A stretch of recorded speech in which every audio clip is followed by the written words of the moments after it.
I am good at only one thing: business. For the last 30 years, I built 19 companies and invested in 78 startups. People ask me every day to be their mentor and to help them, and they've even offered me £10,000 to help them just for one day in business. I don't want to charge people for help. I want to give you the knowledge for free, and today I'm going to give you everything you need to start a business, to grow a business, to maintain a business, and to sell a business. But if you can't stay on this video for 5 minutes without clicking on off, I've got some news for you. You're probably not going to make it. I'm now going to list all the things I'm going to go through in the next 45 minutes to change your mindset, give you the tools you need to be successful, and hopefully create new pathways in your brain that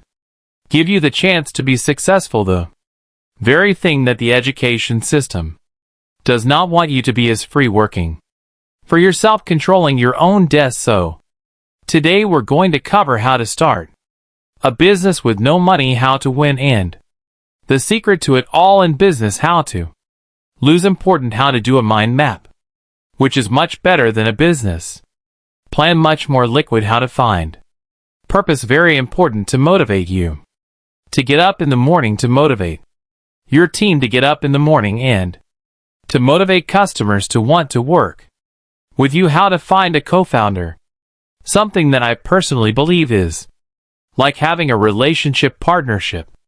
It can change everything if you have the right co-founder and can give you that accountability that we all need. How to sell. Everybody can sell. There's no such thing as people that are good at selling and people that aren't good at selling.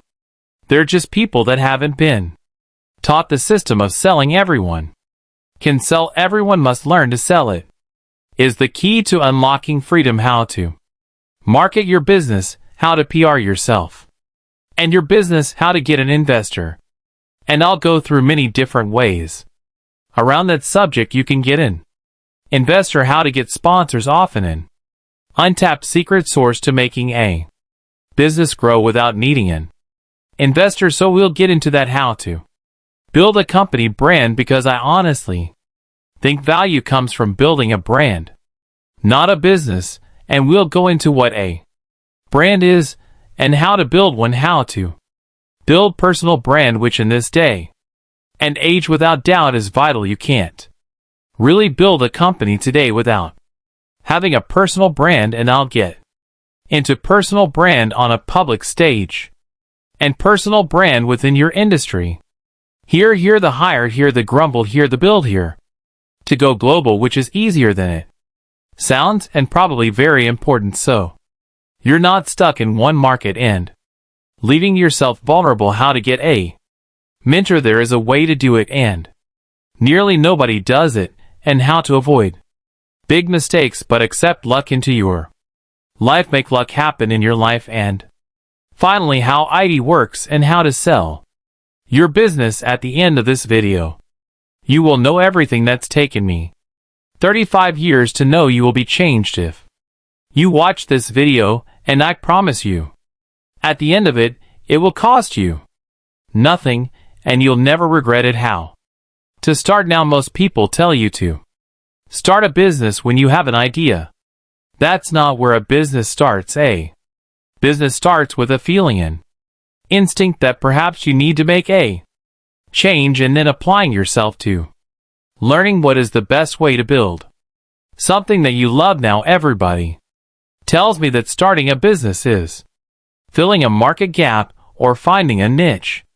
That is not true. One of my most successful early companies was a company called Fluid. This company turned into one of the biggest agencies in Asia, which I sold at PricewaterhouseCoopers for more money than I ever need. And when I launched that company, there was 500 other businesses doing almost exactly the same. So how did I manage to win? I didn't have an original idea like everybody tells you you've got to have. To start a business, you don't start with an original idea. You start with what you like.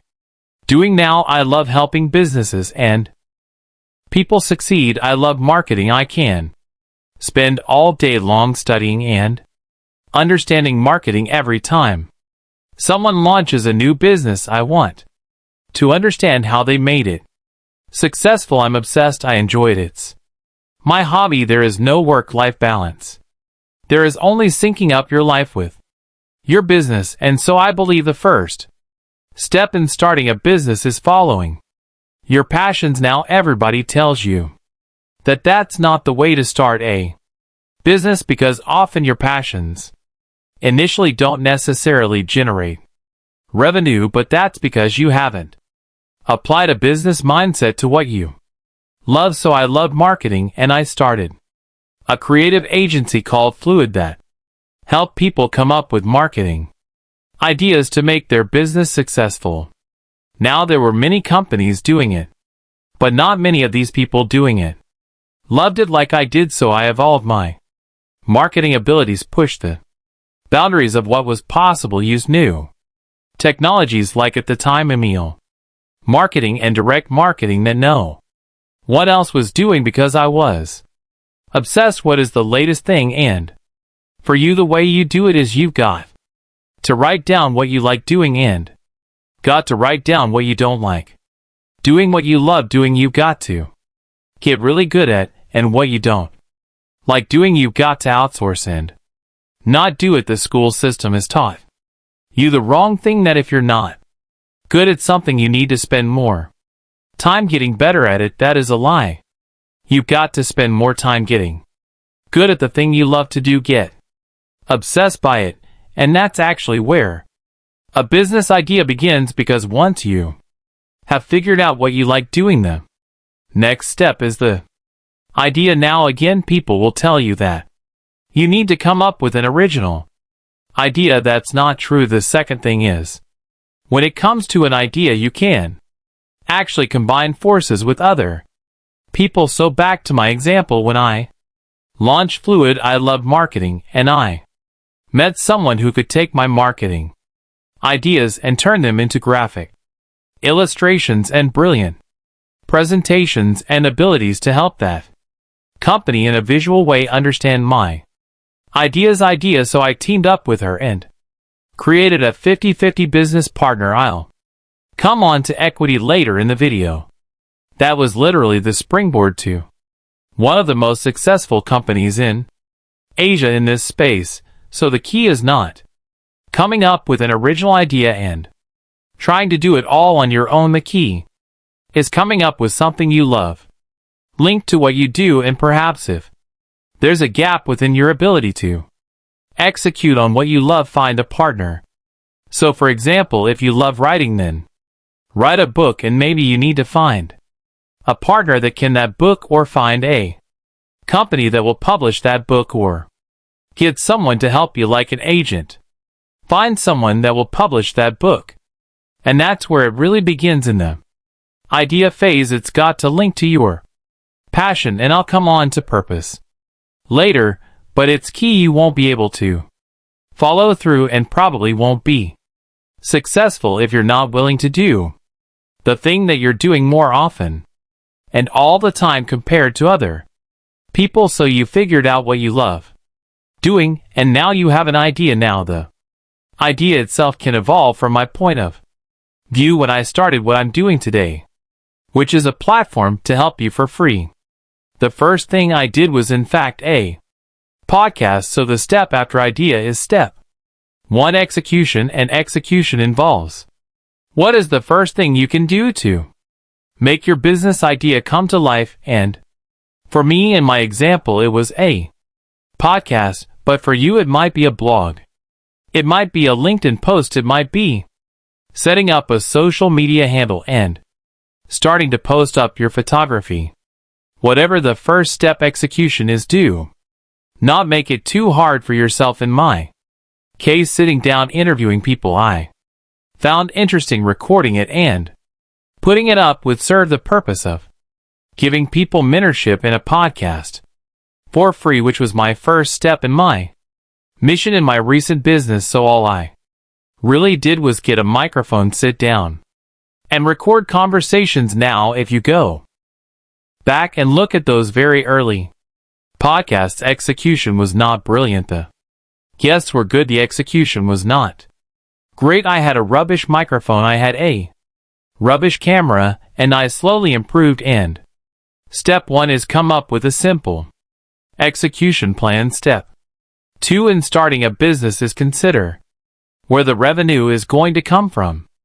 Now some people say you need this within the idea phase, and yes, you can put it within the idea phase, but sometimes revenue doesn't actually make itself clear to you start. So an example, if you're a photographer and you think you're going to make your money charging by the hour for your photography skills, you're probably limiting yourself, right? So you're probably better off initially taking pictures of things you love and putting them up online and seeing if people would buy them, seeing if people would license the pictures, experimenting with revenue models and seeing what sticks. Sure, maybe people will book you by the hour, but why would you start off with a revenue model that limits yourself? So I think when building a business, the thing to really think about is not necessarily revenue, but experimenting with different ways to make money from the thing that you are doing. So again, when I launched Fluid, most companies charge by the hour for their marketing consultancy service. We charge by the outcome of what we did. So if we helped a company be successful, sell more product, we took a percentage of those sales. Now that was not part of most companies' business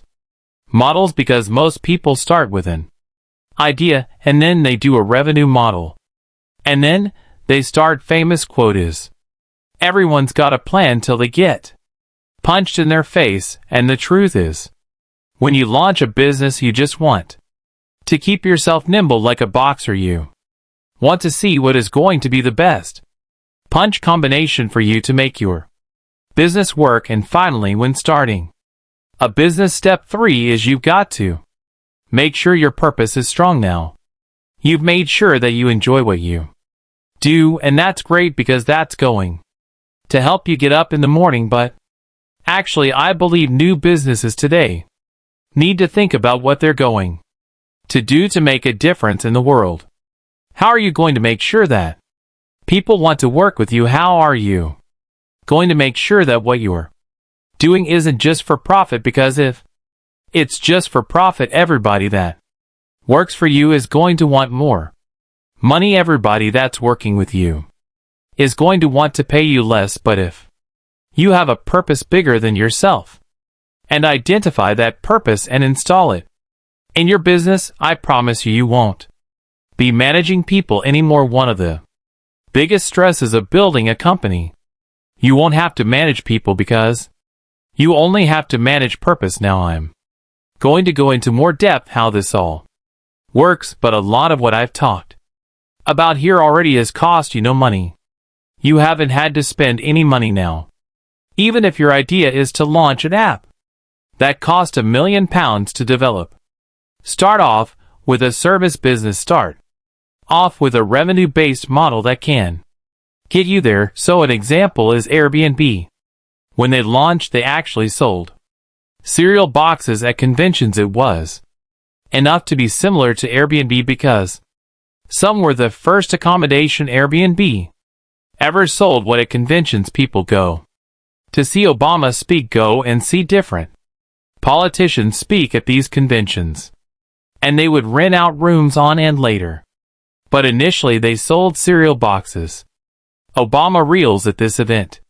At these events to get to know their customers, connect to their customers, have a conversation with their customers, and make money, and that is the money they use to initially get the business going. So I will come on to other steps later now in the video about raising money and other ways to do this. But if you do these first few things, your business is up and running. It's cost you no money, and I promise you, because it will have purpose, because you like it, and because there's a revenue model behind it, you will do it. It will happen. So how to win in business? Let's say You've already got a company you're not winning, and you want to win, or you want to know the secret formula to winning. And having built nearly 19 companies, I'm on my 19th business now. How to win in business is actually very simple now. I mentioned earlier having purpose and you personally being passionate about it.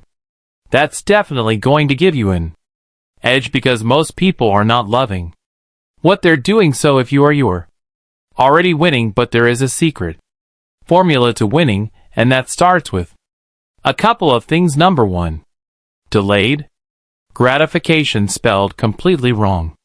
Get what I mean? The right delay gratification is the number one reason that business is when you don't rush to charge customers. For example, you let them help you succeed. So the first customer I ever got in my agency, Fluid, I actually did the work for free. Now a lot of people say don't do the work for free. I don't agree. I built up a relationship with that customer, over-delivered when it was free, and that meant once they were happy, not only did they use me forever for the 16 years that I ran that company, they also recommended me to everybody. They felt like they were part of my early journey. Getting your customers on side is another element of winning, but realizing that if you delay getting gratification, you will make more money. And there's so many examples of this. If you look at big businesses, they spent years making no money, and then when they had the system all in place, huge databases for example, then they can monetize, and people don't wait long enough. The other thing you can do is have a very strict moral code within your business. A culture will eat strategy for breakfast every single time. You've got to make sure that your culture in the company is client-centric.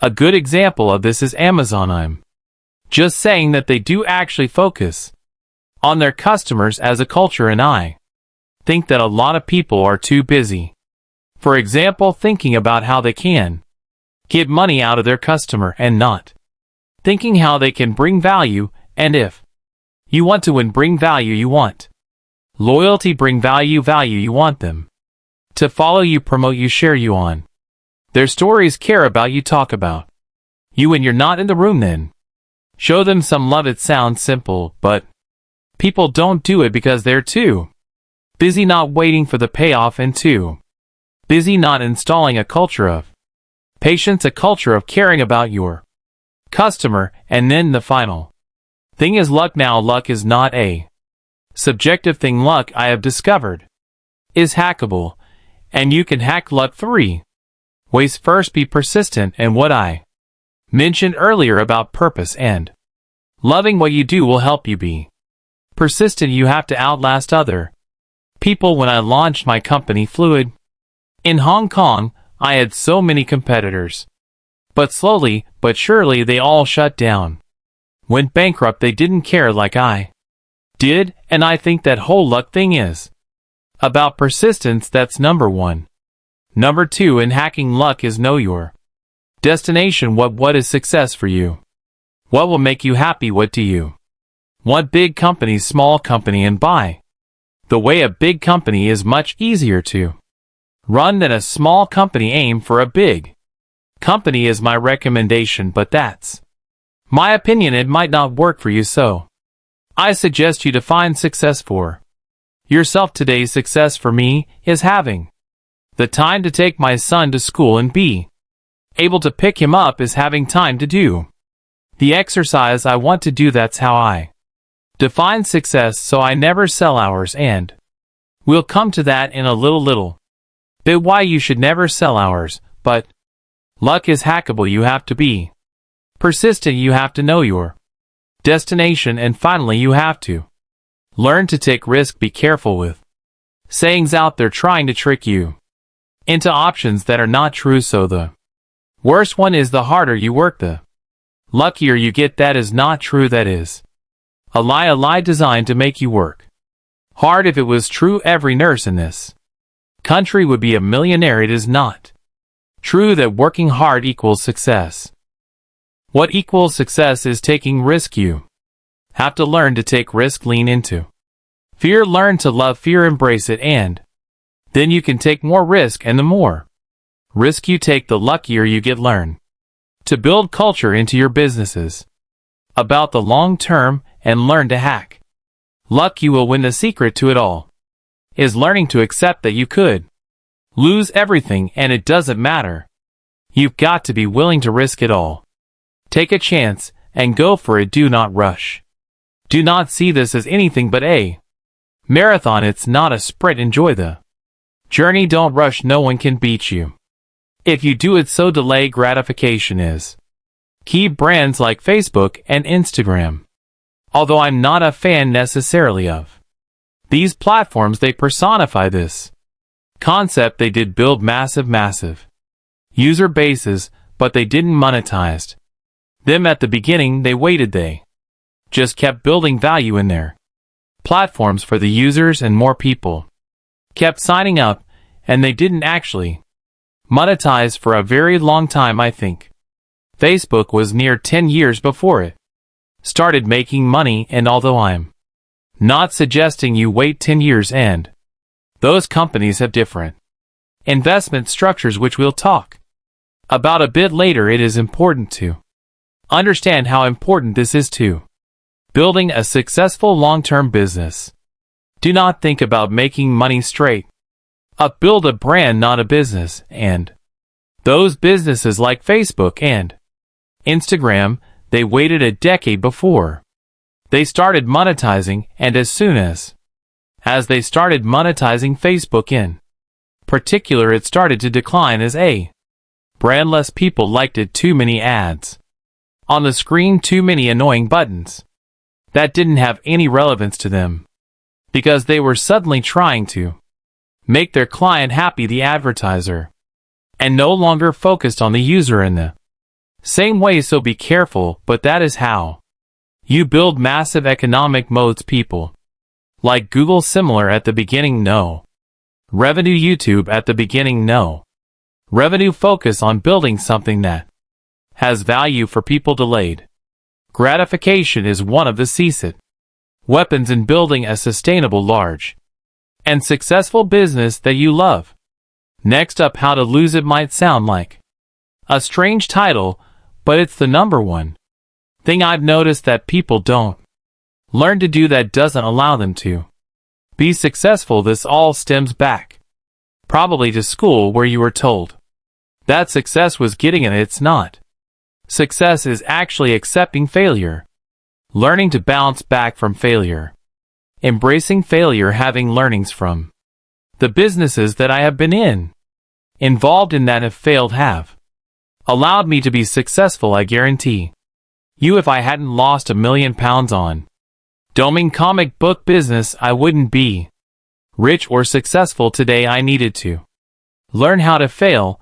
I needed to accept losing. It's key. And so how do you build the stamina and the ability to lose? The first thing you realize, number one, don't let things own you. If you let things own you, you are controlled by the very thing that's meant to bring you pleasure. You have to learn to lose those things and not care about those things. The second thing to lose, you need to let your short-term ego go. Now, ego is actually a very powerful motivator, and there are different types of ego. The ego I'm talking about here is driving around in the right car to give an image to people that don't care about you, that you are successful. Do not worry about this. Learn to enjoy looking like you're a loser. Let people underestimate you. It is so powerful to be underestimated by your competition, even by your customers,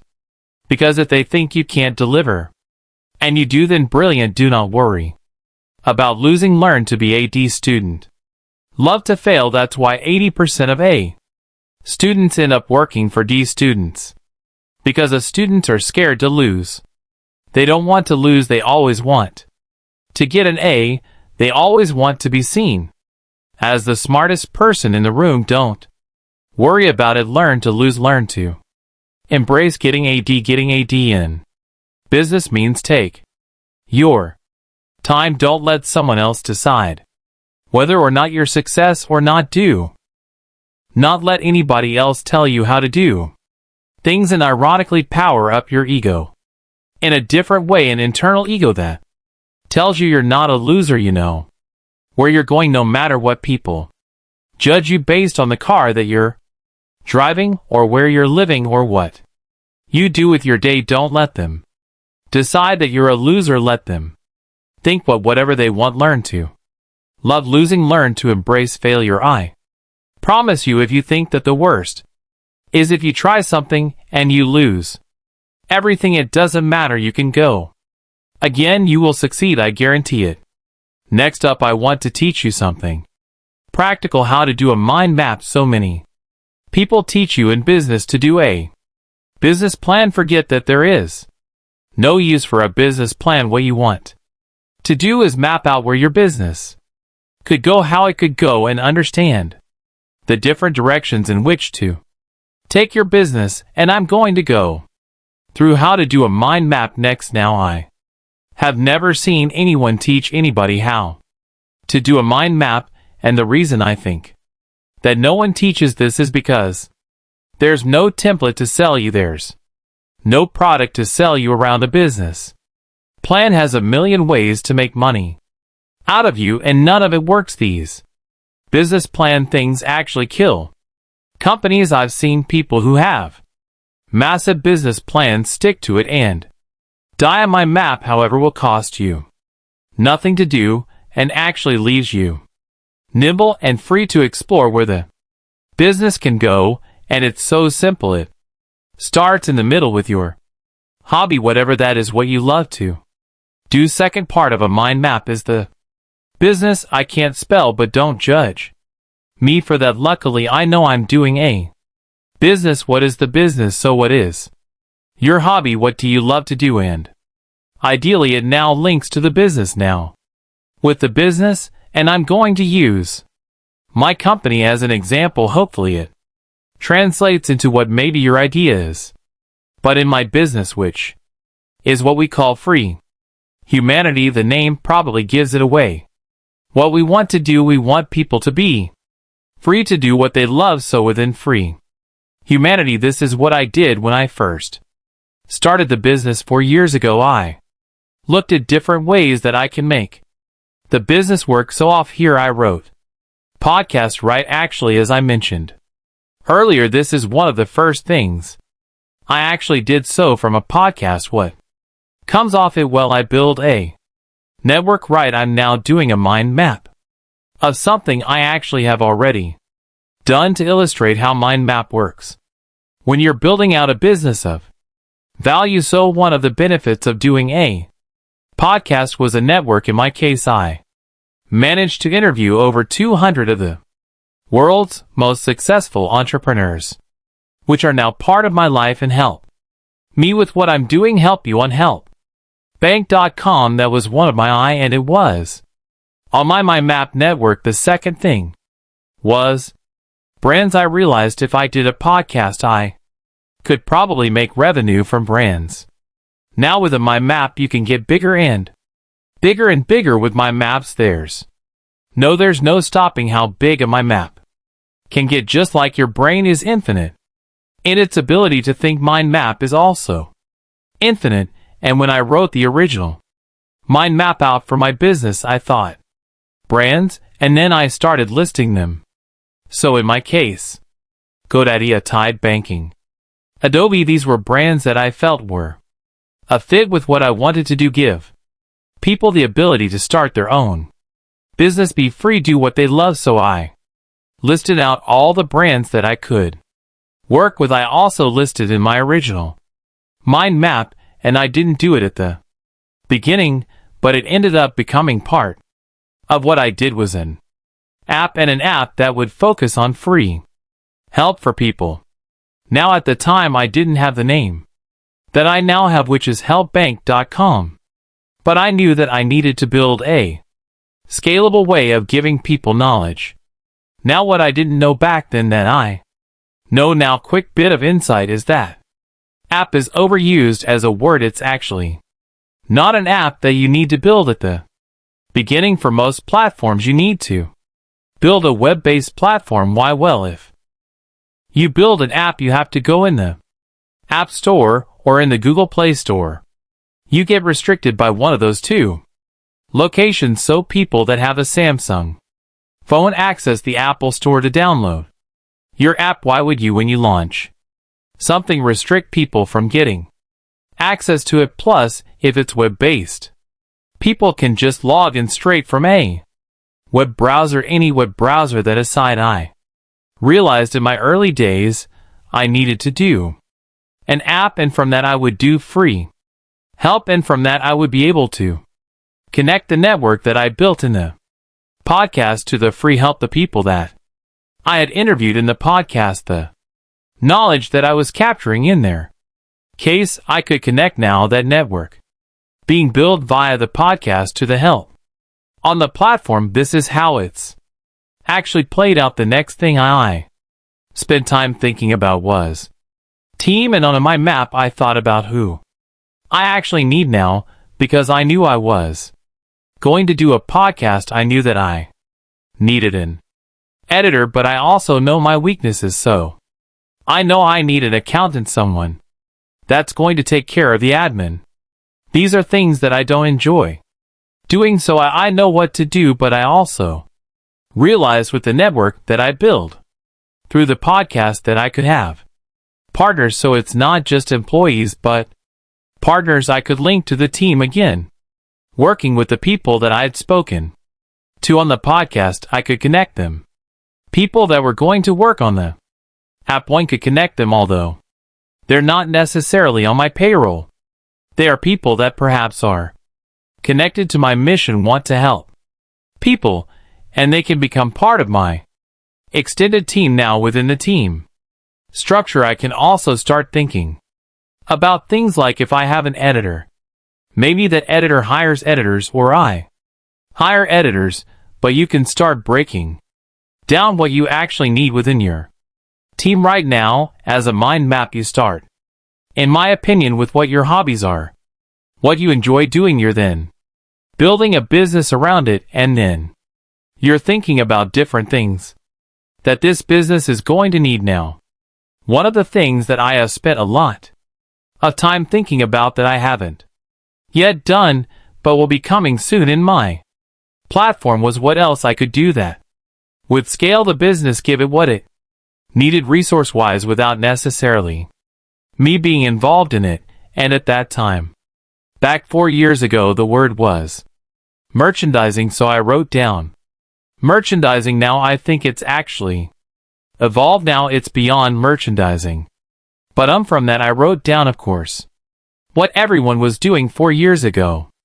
T-shirts and caps, that sort of stuff. Right, stuff that, you know, maybe the word free humanity would look pretty cool on. And I thought about in those days, things like sweets and products that perhaps we could launch, and I wrote down basically any way merchandise-wise we could make money. Now what's interesting is I'm about to launch a sweet brand called Buses. It's taken 4 years to get to this part of my map, but it was on there. It was always on there. And ironically, when I was building team, if anyone said to me when I was interviewing them they had some experience with sweet business, I made a no and kept them as someone maybe could help us in the future. Same with merchandising. Anytime I spoke to anybody that was perhaps looking at starting a t-shirt brand or working on building product, I'd see if perhaps they wanted to work in the future, because once you know in your mind map one of the things that's going to come up in the future, you can look out as you're building other things for the very thing that's going to help make that happen. So this is my map is literally mapping out all the different things and different ways that your business can go. It's fun, it's simple, there's no template you can download and pay someone for. You don't need it, and the beautiful thing about a mind map is you're not fixed. You can start adding bubbles and adding things as things evolve, as people and the world change. You can start adding things and adding connecting them.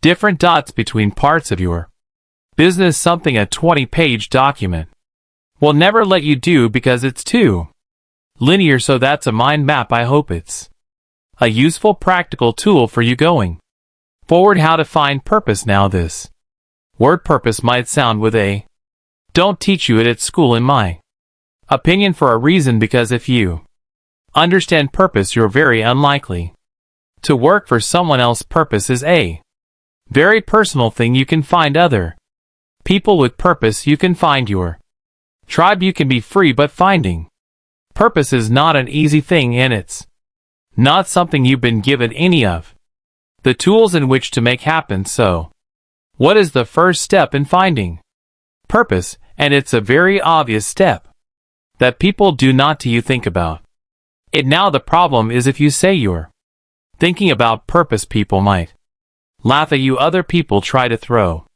silly jokes out there like 49 and they'll throw you off, or purpose will get so complicated in your head because you've not really thought about it before. You'll give up and go back to your old ways. You need to think about purpose. What is your purpose? We used to live in tribes of 5,000, and we used to work on a method called give without take, not give and take. We used to help each other because it would make our tribe better, not because we'd make money from it. You ask me for help, I will give it to you for free. The world will be a better place. I get better at giving you that help for free. I'd become an expert at giving that help for free. Eventually, when I'm not in the room, people will talk about me and what I do because I become so good at helping people. But I think today that doesn't fit the narrative of working at a call center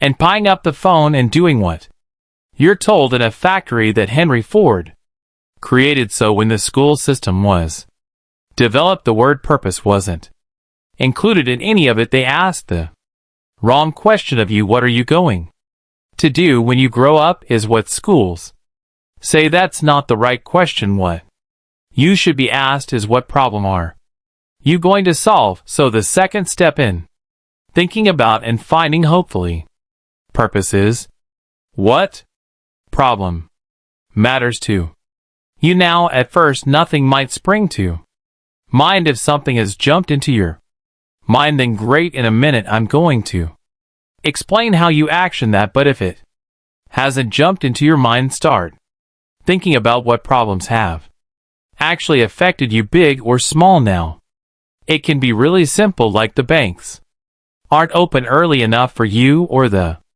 swimming pool you wanted to go to doesn't let you swim the time you want. It might sound silly, but you start thinking about problems that bother you, and your brain wakes up the entrepreneur muscle in your brain that helps you figure out how to solve that problem. Now, it might be that the bank's not opening on time isn't a problem you're going to solve, but if your brain starts thinking about that problem and how it can solve it, you might begin to understand how to find purpose. The third thing you can do is start breaking down how to make your life and that purpose match. Now, matching what you do in your day and your actual purpose is often easier than you think. I've met hundreds and hundreds of people who tell me what their dream is, and it turns out that their dream is often just 3% difference from their existing life. You know, between chimpanzees and humans, only 3% difference in the DNA. And often, for example, I met someone that wants to do their own catering business. They're working in someone else's catering business. They're just missing this video in their life to figure out how to turn what they feel is their purpose to make cakes for someone and make them smile and own that business into that business. They're just missing knowledge there, also not realizing that actually their purpose is nearly there. In fact, I would argue that the system sometimes wants you to feel like you're getting enough satisfaction that you don't need to make a change. So in other words, if you are working for someone else baking cakes, even if they're not using the ingredients you would use, or they don't care about the customer the same way that you do. At least you are baking, but you got to break free from this thinking. You've got to realize that if you're going to do your purpose, you have to learn what I said earlier, take risk, but most importantly, to truly know yourself. I once interviewed a billionaire on my podcast, and I asked him, how did you build your intuition? And he said to me, I used to go on asked my mom or my dad a question when I was young, and they both used to say to me, you know the answer. You know, it never gave him the answers. So he had to go away and figure out the answers for himself, and that in itself is the point I'm trying to make here. You have a purpose. Yes, I can help you get there, but you need to ask yourself, what is that purpose? How are you going to make it happen? How are you going to get there? And you do it by thinking about it. Asking yourself not what you're going to do when you grow up, but what problem you want to solve, and then matching your life to that problem. The final thing I'll say, you don't have to do this thing on your own. Let's say you care about climate change, and I would just say we don't need to save the planet. We need to save humans. When the humans are gone, the planet will be fine. But let's just say you care about saving the planet. You can go and work with other people doing something in this space. The only thing I would say to you is make sure you ask for equity wherever you work. I'll come to that a bit later, how you do that and why you should do that, but that can be still a way for you to have the life you want. You can find your purpose and then go work with someone that's actually doing it. So in my organization behind the camera right now, there are a whole group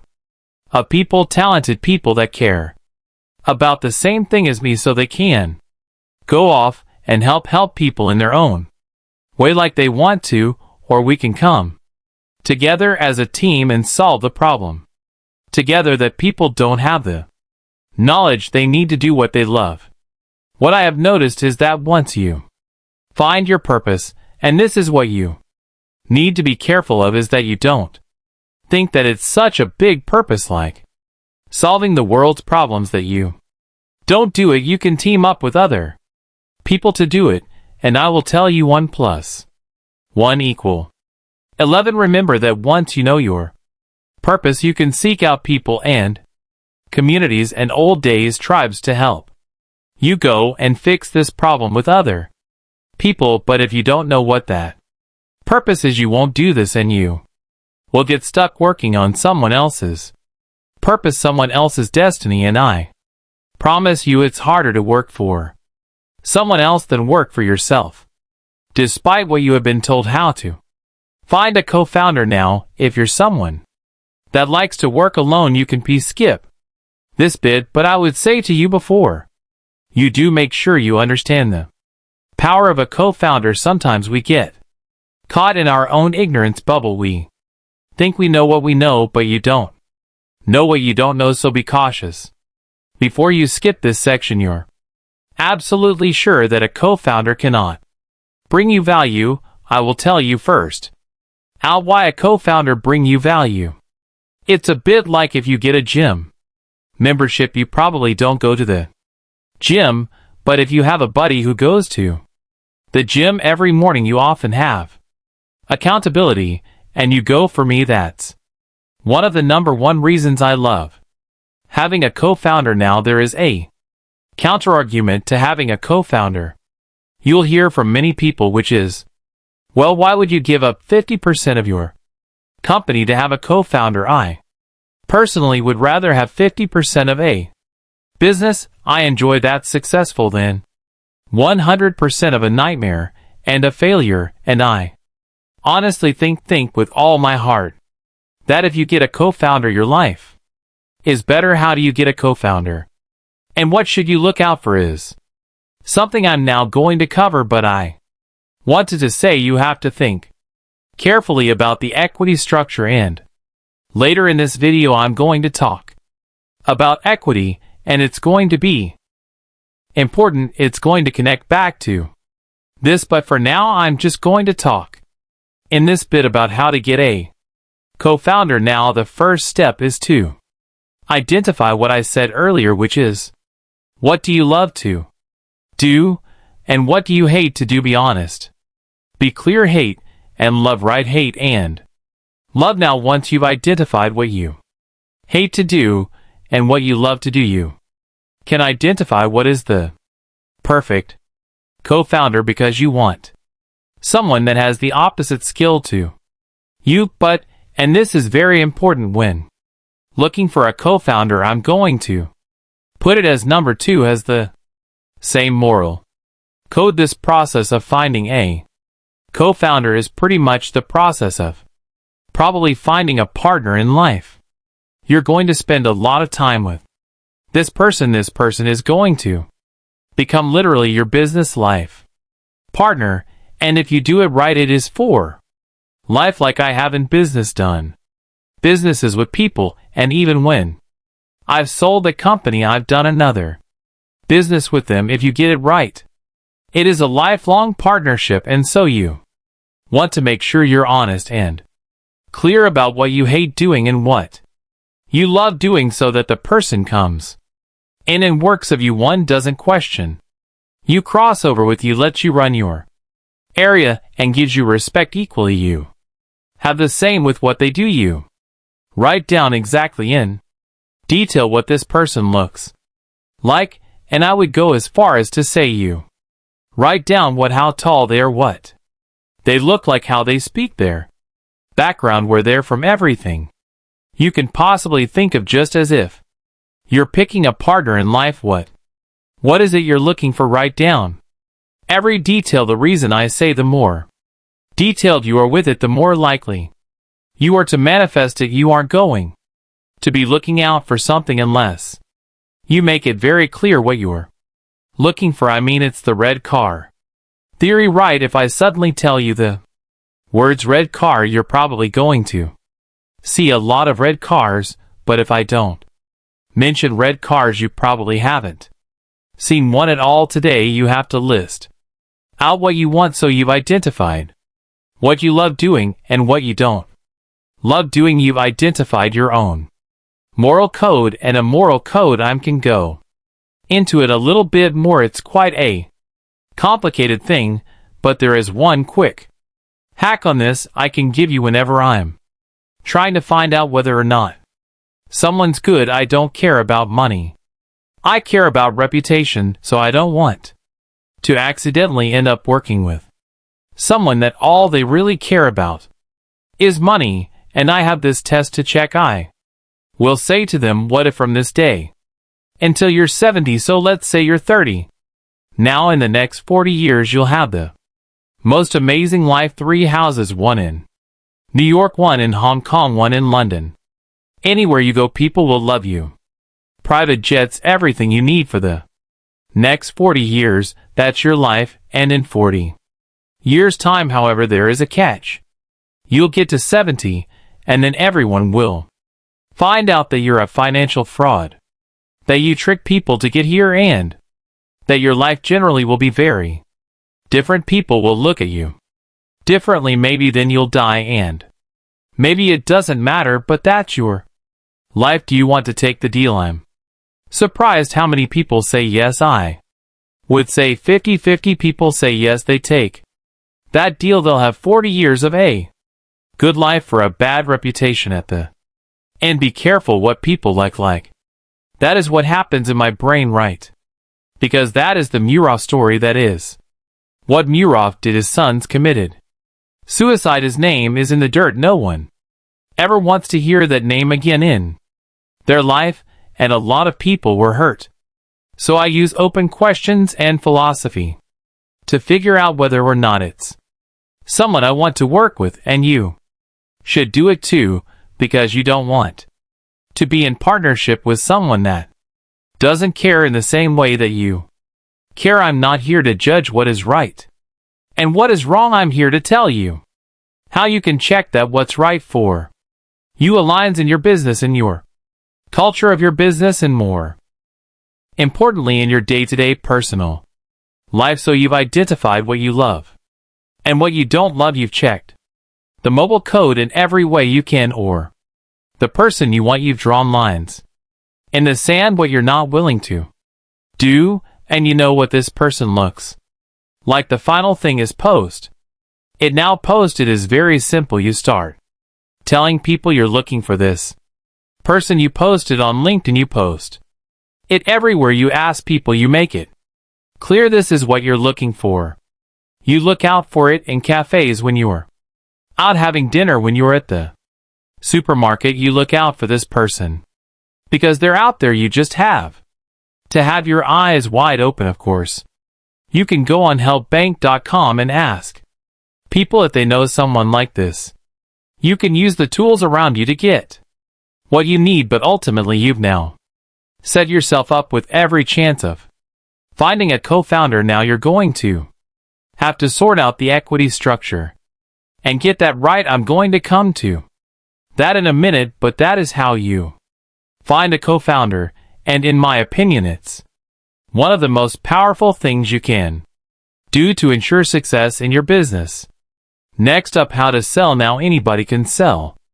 It's a system, it's a philosophy, and anyone can do it. I don't care your background. You can be an introvert, you can still sell and understand the systems of selling. And if you are presently selling, I promise you are missing a few tricks I'm going to try and help you with now. First up, how to sell. It's not what you have been taught.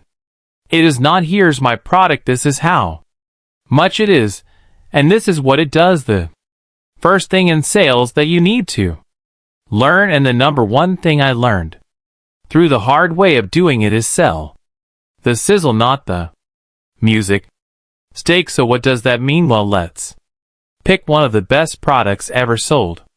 Apple products. Steve Jobs used to always set up events where he'd invite 3,500 people into a room, all the right tech reporters, all the right people, and he would then present to them the sizzle. He would not say, here's a phone with an Intel processor that has this and has that. He would talk about how this product was for the game changers, for those that wanted to do things differently, for the creative types. He was very specific about what the sizzle is. He didn't sell the steak. Now in that process of selling, there's a couple of other lessons that Steve Jobs teaches us. Of course, he doesn't sell to millions. Through social media, he picks a community, 3,500 people in a room. He sells to them, he connects to them, he talks to them, and they go and talk to the rest of the world. Getting someone on your side selling for you is one of the most powerful ways to sell. The number one salesperson in my last company was my accountant. Why? 'Cause I gave her the tools to sell. I told her what we did and how we did it. I showed her the sizzle. Through the numbers, we helped clients be more successful. We helped businesses starve off bankruptcy. We made sure companies did well, and she was proud of that. She would sell the sizzle. She'd sit with her other CFO friends at lunch and she'd say, we saved a company from going bankrupt. We made one company an extra £1 million a month. They didn't expect. She would tell people the outcome. She wouldn't say, oh, I work for Fluid and we have marketing ideas. That's not exciting. She talked about the results. She talked about the philosophy, the sizzle. The second element of learning to sell is understand the process of selling. So many people don't. So many people start on what I call the third step, and you need to do 2 steps first before you ever start implementing the third step in sales. So the first step in any sales is understand your customer.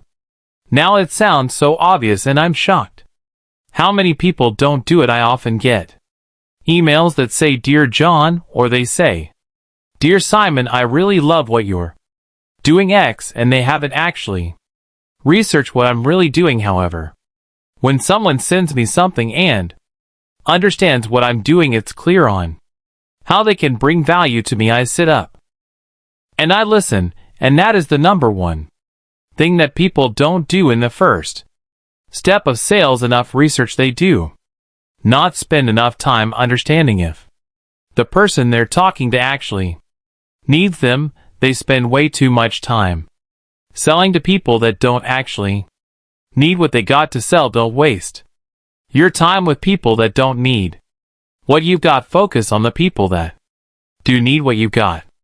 First step is do they need you. Get to know them. The second step in this three-step process to get any sales done is understand the person you're working with in the context of do you like them. This element of sales is so powerful. If you can have a real connection with a person you're selling to, a genuine connection, not a fake connection, it is something that will help you get through all sorts of difficult times in that relationship. You need to like each other. You need to genuinely like each other. And if you meet someone who needs what you need but they don't like you and you don't like them, one, the sale probably won't go ahead. But even worse, the sale might go ahead. Then you'll be working with someone that doesn't like you and you don't like them. If they're rude, they're abrupt, you go out for dinner, they're rude to the waiter, if it doesn't appeal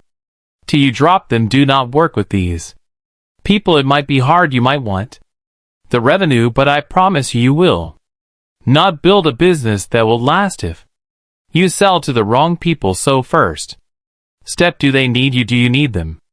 Second step, do they like you? Do you like them? If you do these two things well, the final step, and let's call it the deal, it will happen because are they like you and they need you, they will work with you to make a deal happen. I have done enormous deals every single time in my career. I've done the first two steps right. It's no problem. In fact, I have said how much I would like for, say, example, a contract, and that clients come back to me and given me even more, told me the budget, give me insight into how to make sure we get the work. So it's so important not just go in there cold with what you've got to sell, but go in there understanding the person and making sure it lasts. If you follow these three steps, I promise you'll get every single sale done. Now there's one more final thing I want to tell you about sales. You've got to think long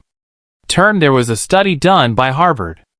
They analyzed the best salespeople in the world, and the top 50 celebs in the world would on average approach someone to get a deal done 5 times. They would send them an email, for example, and then a few weeks later they'd send them a follow-up email, and then maybe they'd send them a brochure or contact them through social media. They would basically contact maximum of 5 times before they would actually consider that lead dead, and that was their mistake. And we're talking about the leading sales people, but the top 1% of salespeople, which it turns out I am one of these people. I didn't know it at the time. I now know it looking at the research. The top 1% of salespeople do something very different. When I started Fluid, I wrote down all 50 companies I wanted to work within the building of this business,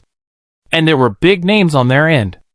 From day one, I built a system to reach out to them by hook or by crook in some way every single month. For example, at Christmas, I would wish them a Merry Christmas, send them a card. Chinese New Year, I'd send them something when I learned something about their industry that I thought could be useful to them.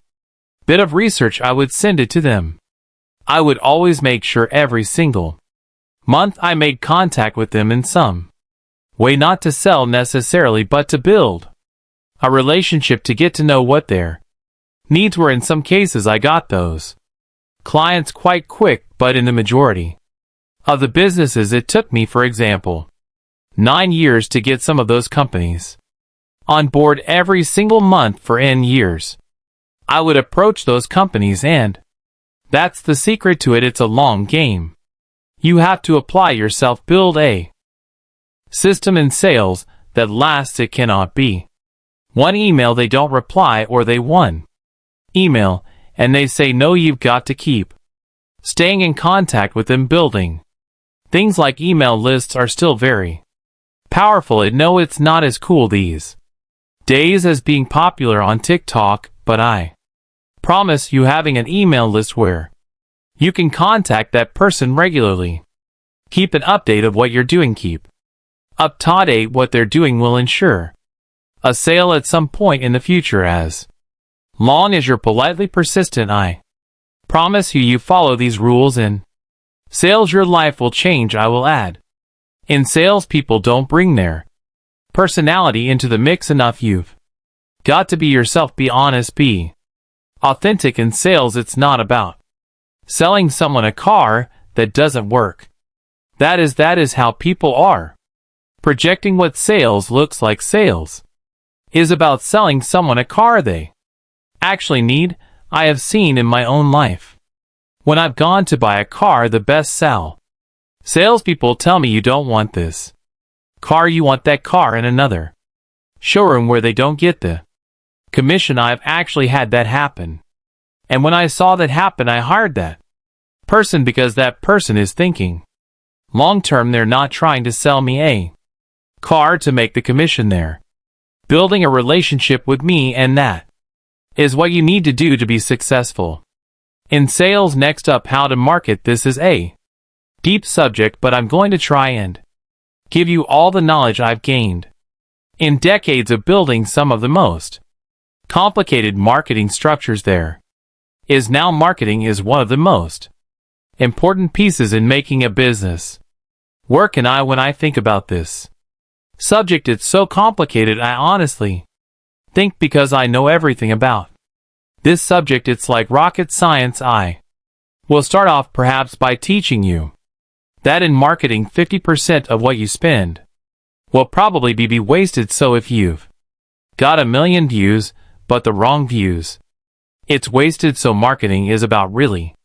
experimenting. Now, I mentioned earlier, when I'm talking about sales, sell the sizzle, not the steak. Of course, that applies in marketing too, but marketing is actually about connecting with people over time. The biggest example is branding. If you get the branding right, people will resonate. You're probably a victim of this. You would rather buy an apple than an of a brand, right? You've become a victim of good marketing. And when, for example, the iPod launched product, people all thought the product did the selling. It was such a good product, that's why it did so well. No, when they launched the iPod, they spent more money marketing that product than any company had ever spent on marketing a product ever. Marketing is not one thing. Marketing is a complex structure combining PR, brand messaging, product market fit. If you don't know product market fit, I can cover this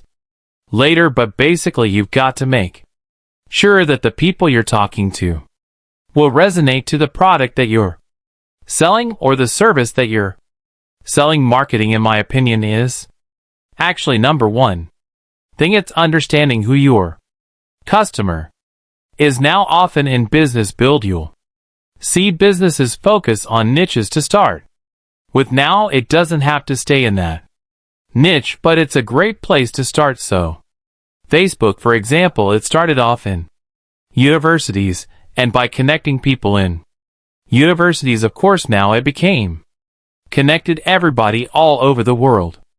But they understood their customer. They knew what that customer was looking for.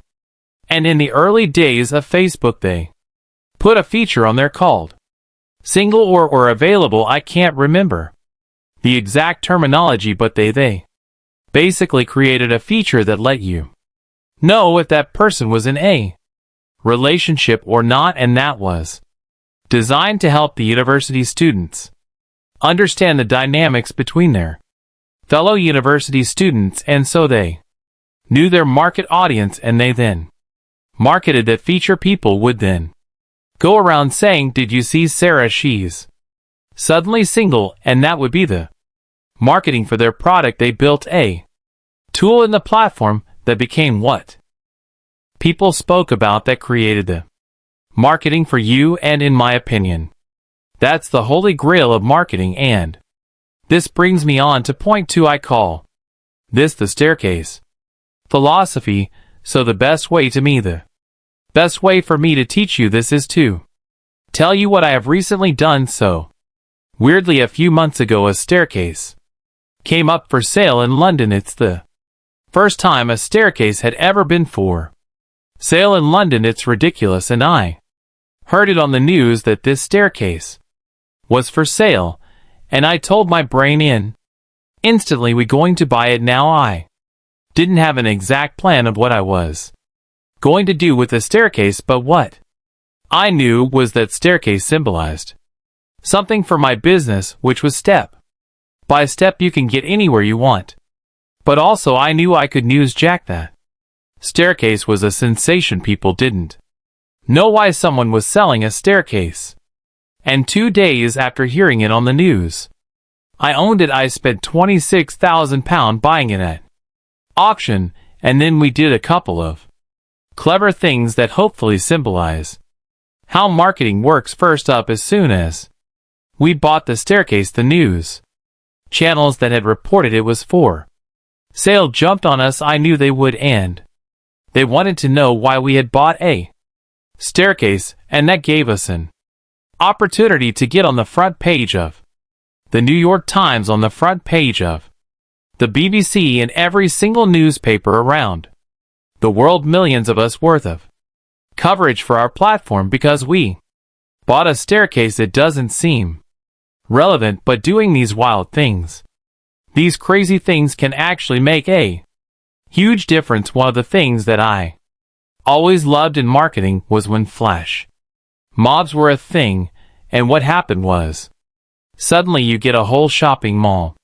People would start dancing and everyone would wonder what it was. Right, that is brilliant marketing. Now it might not sell your product exactly in that exact moment, but over time it allows you to have a reach and expansion and uniqueness to you that will help you stand out, because that's what it's about.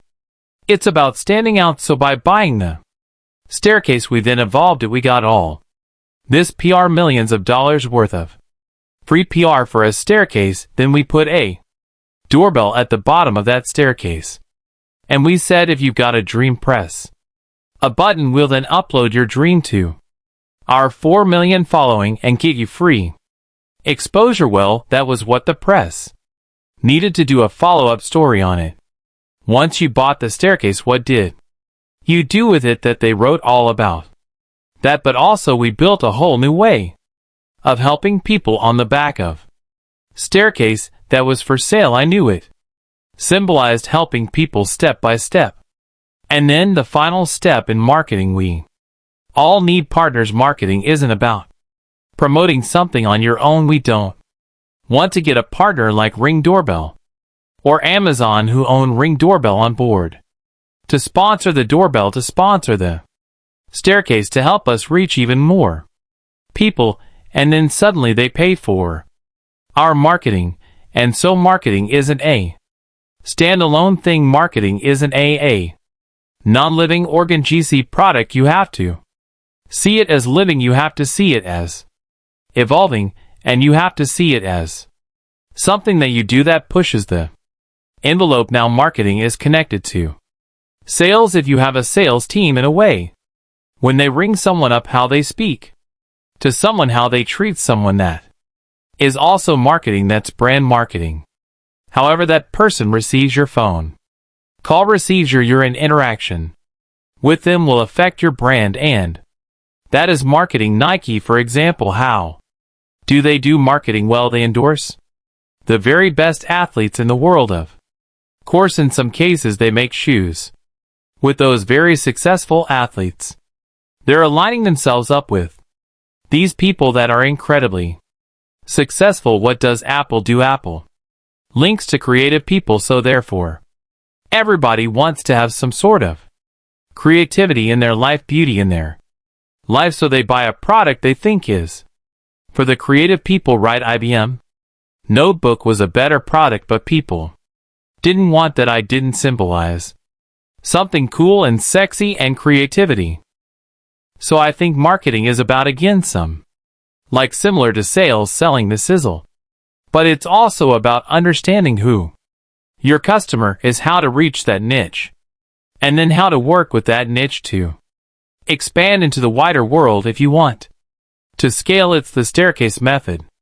What's your staircase? What's going to make you stand out? How can you evolve that thing that makes you stand out and go even further? Number 3 is systems. When you're doing marketing, it is such an overwhelming thing. There's so many different ways you can do it. You can do email marketing, you can do social media, you can do PR, you can do branding, you can do events. I mean, the list never ends. So how do you decide which one to do? Well, first of all, whatever you do, you've got to build a system to do it. So if it is email marketing, then you have a good data collection system, you have a good data management system, and then you have a good way of pushing out the content to that database. And whatever one of these things you do, if you do all of them or you do one of them, do them well. Do not do all of them in order of them badly. I see so many people with on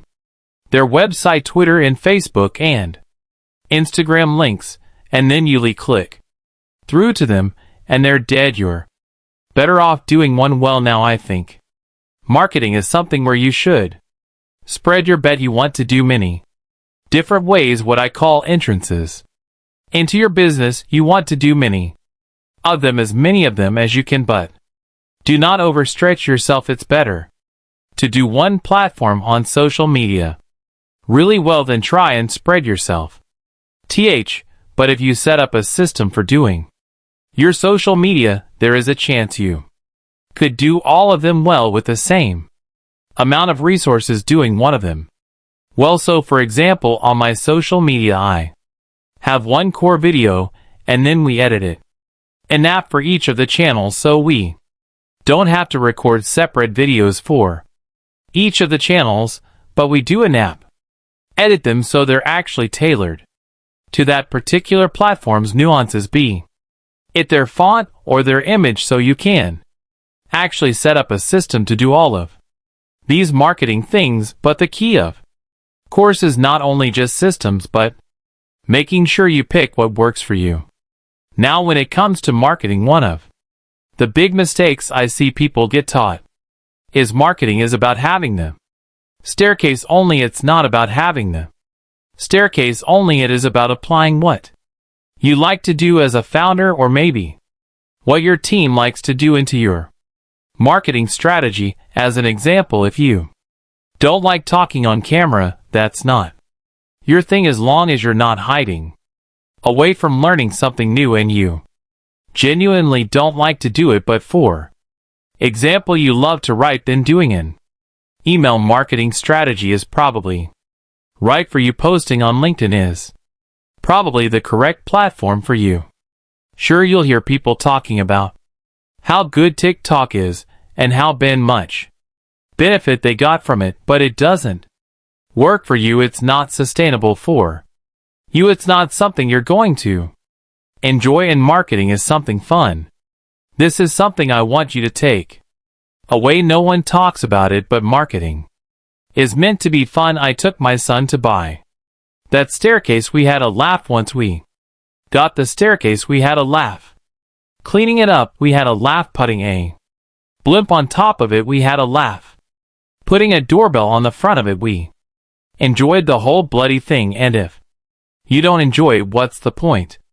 Marketing is about enjoying it. That's why I see brands do well. I give you an example. Face a Starbucks. Marketing in the early days was two things. First, they would take good low locations, sometimes quite close to each other, so instead of getting a billboard advertising Starbucks, they'd open up another Starbucks, and even if it was loss-making, as long as it wasn't more expensive in its loss than a billboard, they were better off having a store. Than people could have the experience they never did any billboards. It's changed now, and I would argue it's not as good a brand anymore, but they opened up locations. That was one of their marketing strategies. The second thing that they did that was really clever as they looked after their staff, which sounds really obvious, doesn't it? But they did. They talk about their staff as partners. The baristas are partners in some respects. The internal training manual talked about their baristas as the customer and it worked in the early days of Starbucks to say what you like about them today, but in the early days of Starbucks when I used to walk in there, a barista would know my name. They'd know what drink I wanted, and they were just working for Starbucks, but they cared because they were looked after. They were given medical care, for example. They were given full-time medical care. Even if they were part-time staff, they were given insurance and looked after, and they were given days off if they didn't feel very well. They were looked after, and I think that this is also part of marketing. It might not sound it, but if your people don't represent you, then good luck making everything else represent you, because those people will create all the things that represent you.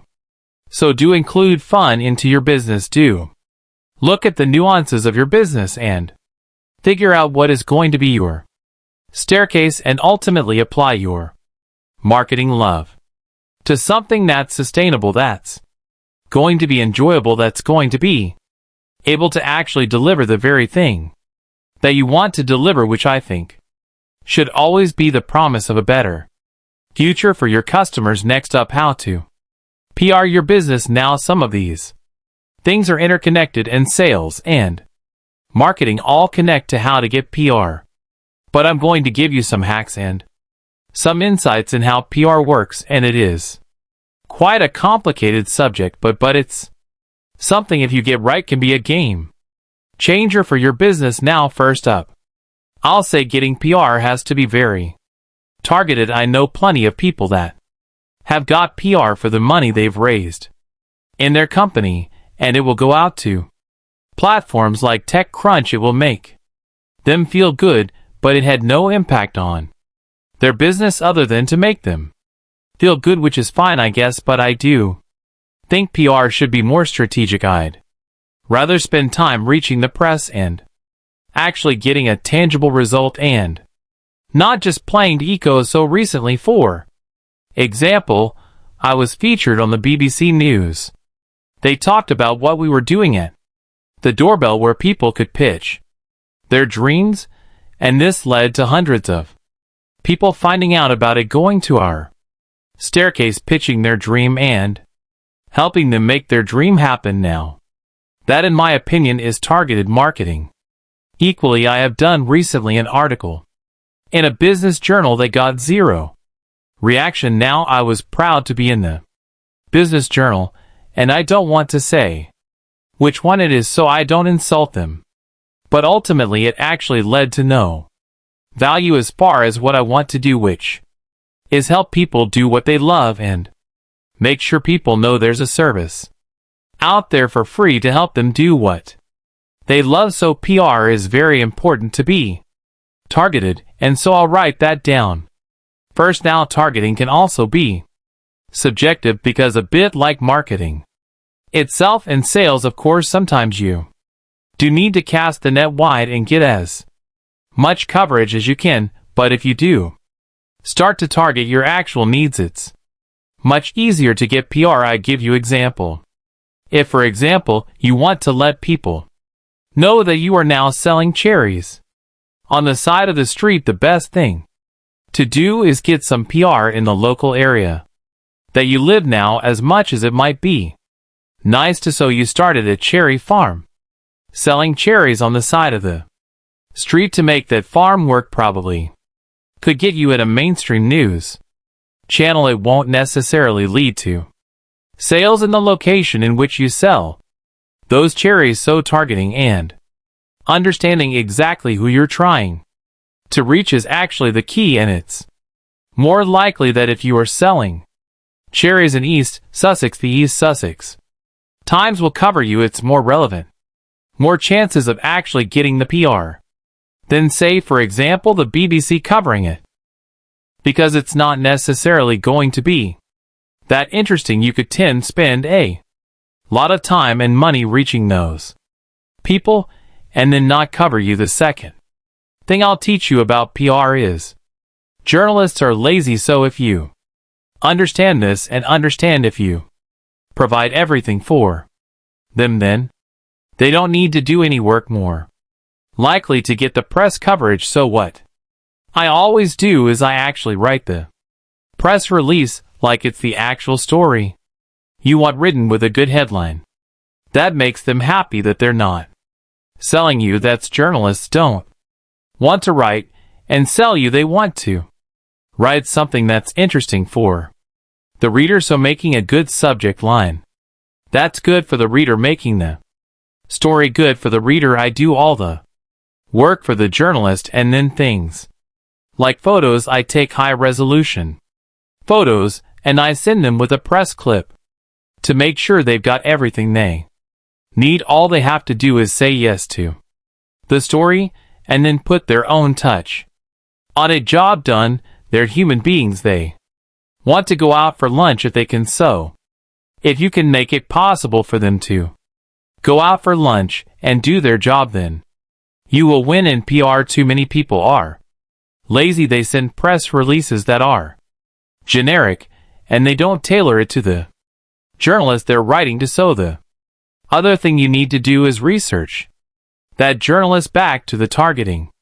You need to understand what that journalist writes about, what that journalist is interested in, and almost write in their style if you want that particular journalist write about you. The third thing on PR I'll tell you is there is a lot of companies out there that will tell you they can get you PR. Please be careful now. As much as it might be nice to just pay someone to do this, I have discovered doing the PR yourself, especially if you're a small business, can pay huge dividends. Why? Because you can make a relationship direct with a journalist. And how do you find these journalistic contacts? That's what the PR companies tell you they've got. You can go for a newspaper and find them. You can Google them. You'll find them quite quick. One big hack I'll give you is Twitter in particular is really good to get hold of journalists. If you start following the journalists that you want to write about you and you start engaging on their posts, I would say that's one of the best ways to start building up a relationship with a journalist. Most people will reply to comment or read a comment that you've made on one of their posts, and weirdly enough, often journalists don't have big followings and they don't actually have a lot of comments. So you can start making a relationship. Start commenting on something. If they post something about global warming and you've got a product that's helping reduce global warming, then you will get noticed. If you start commenting on a story they've done about it, start being part of their thinking. When it comes to I need someone to help me write this story, I need someone to give me a quote to make the story better, start becoming part of that journalist life. And it starts with just following them on Twitter or replying to one of their comments, engaging on one of the stories they've already written. Even online things like Daily Mail, the journalists will read the comment on their own stories. So engage is the number one thing I can tell you when it comes to getting PR from journalists. And finally, I have been involved in many conversations where I know brands have not worked with someone because they saw on someone's social media that they posted something obscene or rude or stupid. Remember that you as a business owner will always be the number one PR engine. Whatever you post up, be conscious. Be careful. Think about your brand. Think about the image that you're projecting. And I can't tell you enough how important this is, because if you do the first few things I've just mentioned, you connect with the press, you know who you're targeting, and you're not lazy. You help them do it. If a journalist sees that you are out of control or inappropriate, they will not risk their job to write about you. So learn to be disciplined. Learn to be the brand PR starts with one person having respect for you, so make sure you're disciplined. Don't be lazy yourself. Next up, one of my favorite subjects, one of the questions I get asked the most: how to get an investor. Learning how to get an investor can dramatically change the trajectory of your business equally. Though just before I go into how to get an investor, I want you to think carefully about whether or not you need an investor now. I have invested in 78 companies. You can go on my website, simon.com, and look at some of the companies I've invested in. I have seen it all, and sometimes if you get the wrong investor or get an investor for the wrong reasons, you will have a new boss and your life will become a nightmare. It will be easy at the beginning when you get the money, and will get harder over time if you do it wrong. I will try to teach you how to not get it wrong, but equally please ask yourself, is there another way to make the business work? And I'm going to touch on other ways that you could make it work even if you don't get an investor within this how to get an investor chat. Now, there are quite a few different ways to get an investor depending on the stage of your business and how much you're trying to raise. If you're trying to raise money in the early days of a business, I would say to you, the more traction you have in your business, the easier it is to get an investor. Now, that does not mean to say if you just have an idea you can't get an investor. You definitely can. There's just less people that will fund it. So just like the sales stuff I taught you earlier, it's probably better to make sure that you actually know who you're targeting when you're getting an investor. What is the profile of the person you want? So if you're going after someone that perhaps will fund a business that has no traction, it's just an idea, then remember those people's profile, that they probably want quite a lot of equity. They probably want some involvement in the business to make sure it works. They probably want some sector relevance, industry relevance to your business, so they can add value. Because no investor, I don't care who they are, just want to feel like money. Everybody wants to feel like they're bringing some sort of value. In fact, I would argue you shouldn't invest in a business unless you can bring value. You've got to make the value the thing that gives you the edge to make that investment work. Otherwise, you might just invest in the stock market. If you can't bring value, you might as well invest in the stock market, and I don't think you make money from the stock market.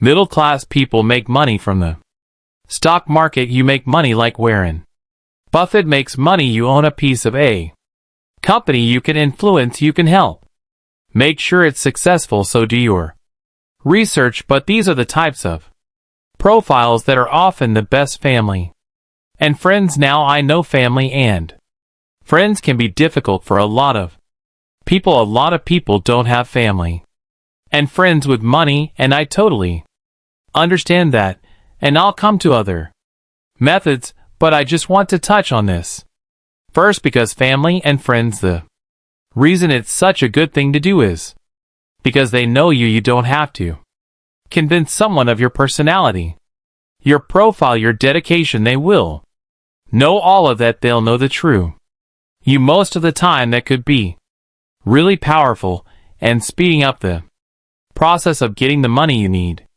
Now, of course, we all know it can get messy if you take money off family and friends and you don't pay them back. So tell them the truth. They could lose all their money. That's all you need to do.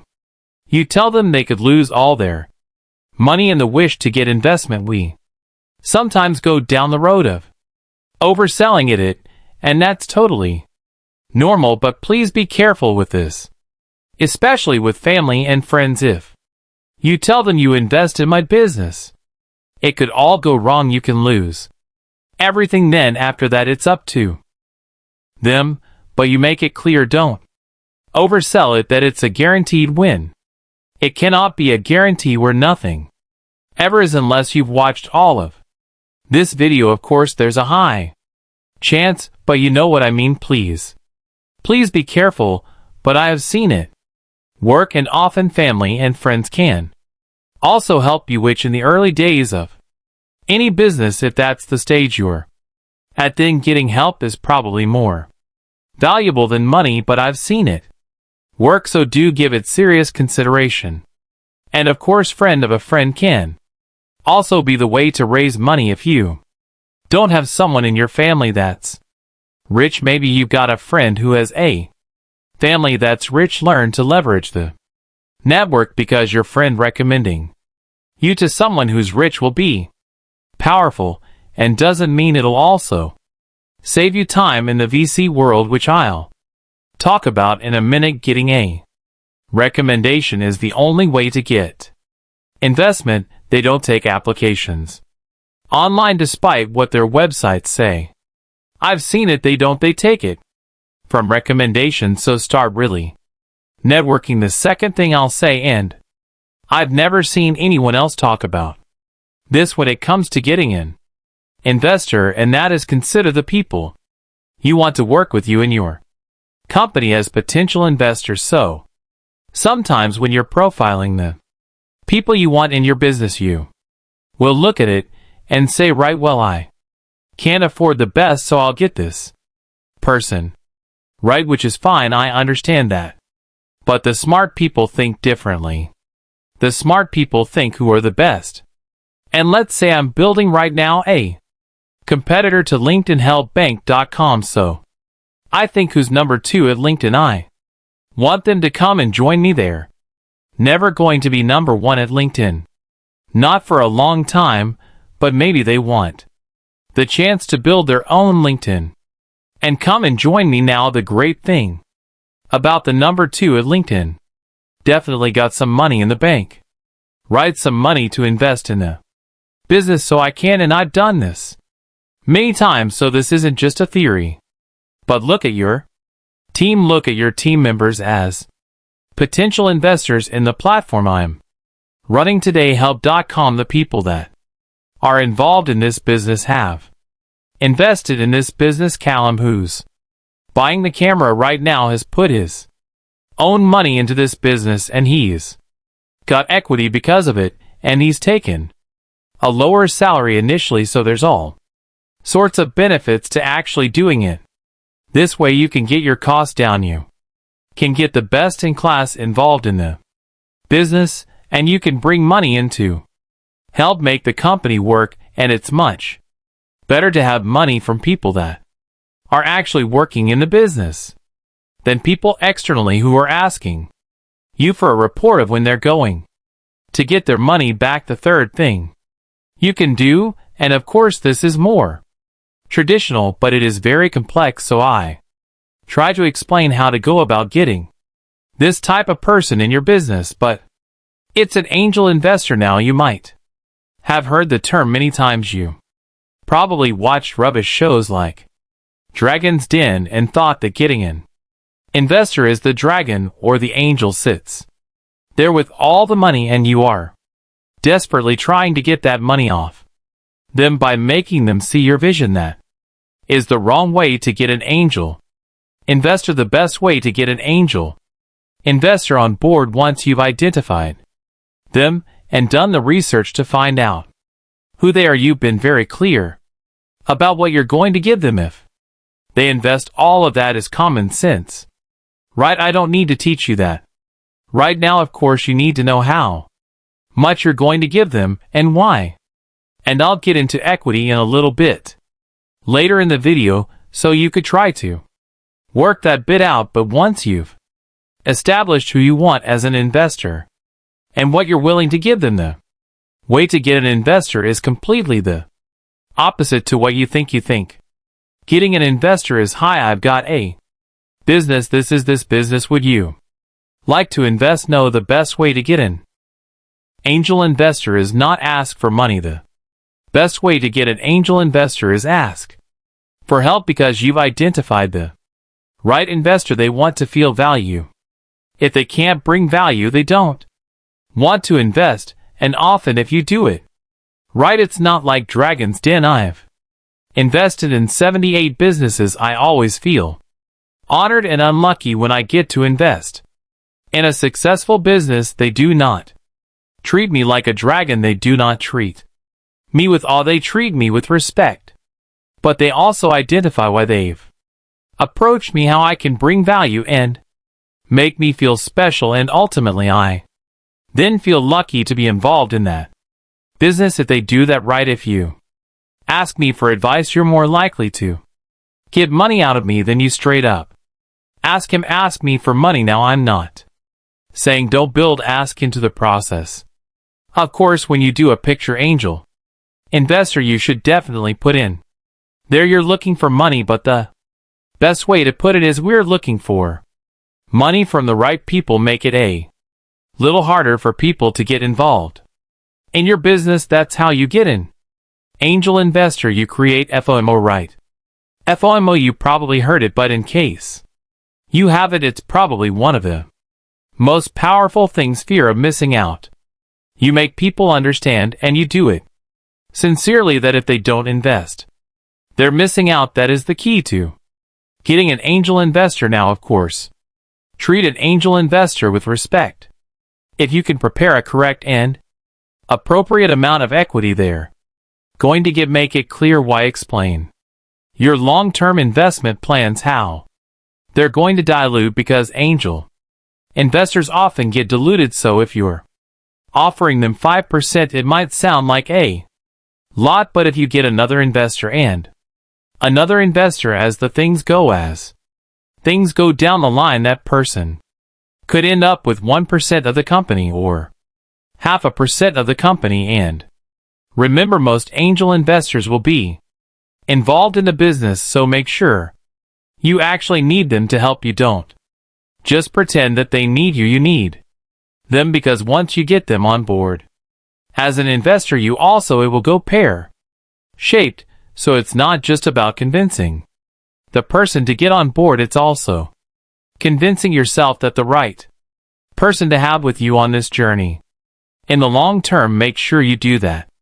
Now, the fourth way of getting an investor: more traditional VCs, venture capitalists. Now, these types of profiles often a little bit further down the line in your business model than just a startup or an idea. Most of the time, nearly all VCs, although things have changed a little bit when there was a lot of money in the market, but most VCs will genuinely want a business that's proven, that needs capital to scale. So the way to get a VC on board: a couple of ways. First, you identify how they got money. Now, what happens with a lot of VCs is they're raising funds and they're deploying funds, and then they're raising funds again, and they won't necessarily tell you they'll take a meeting with you.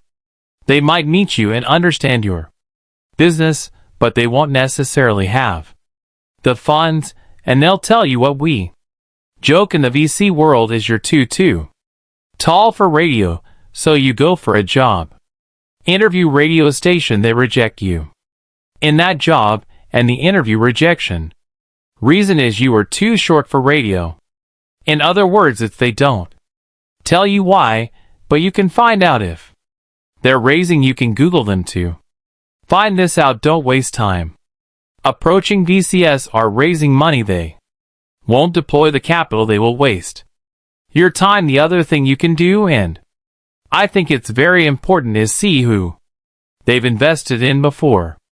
And there's a good chance if they've invested in a similar business to yours, it's one of two things: that it's either bad news or good news for you. If it's good, then they will invest in many different companies. So, for example, there was an investment company that invested in all the Uber-type businesses as a.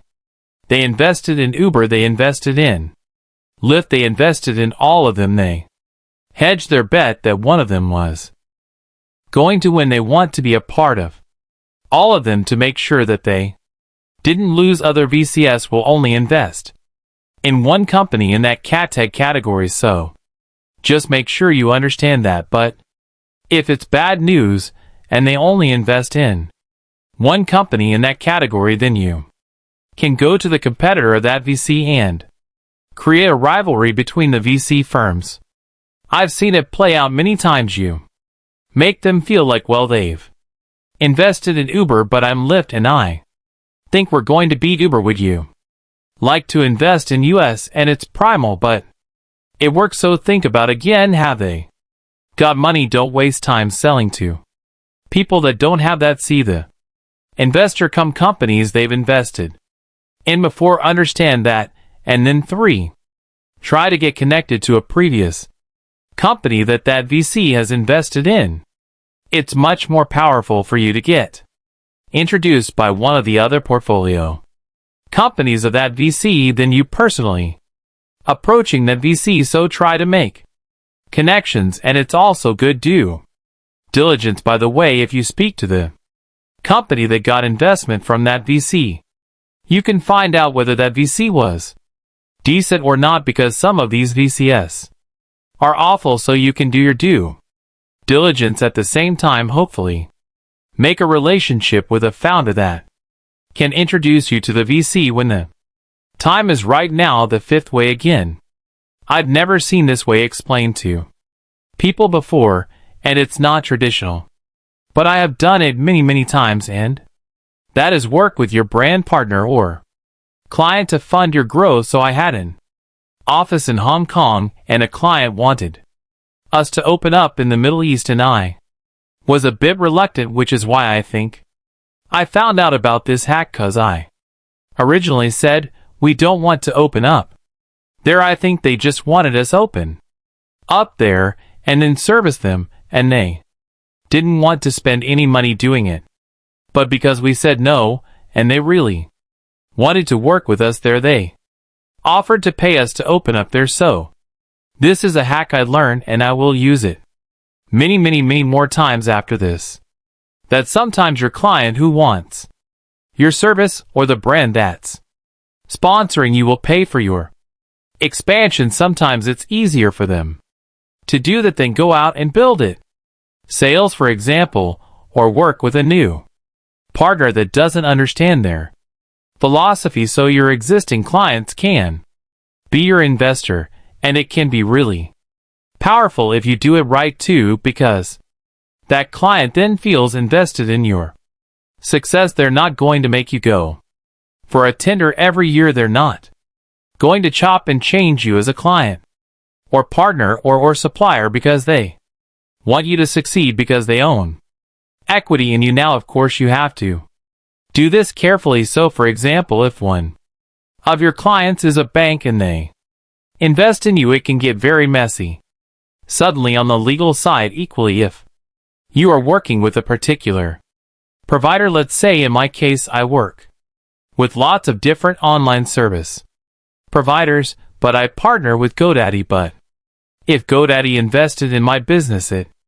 means all the other online suppliers probably wouldn't work with me, which would not help the people I'm trying to help, which is people starting businesses.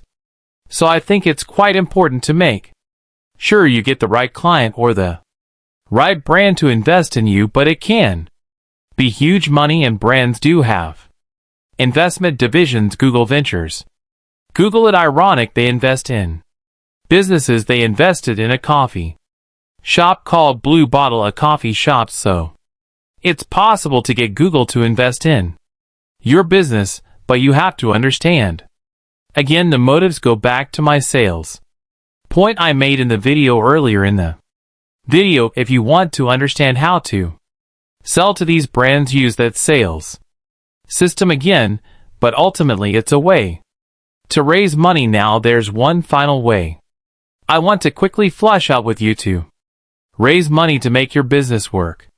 Now, it kind of touched on what I said at the beginning of this part of the video, and that is make sure you need an investor. Sometimes when people are asking me for money, I will ask them what they're using the money for, and most of the time, not always, but quite often, it's to get more sales, to grow the product, to make sure more people can buy the product, and so on.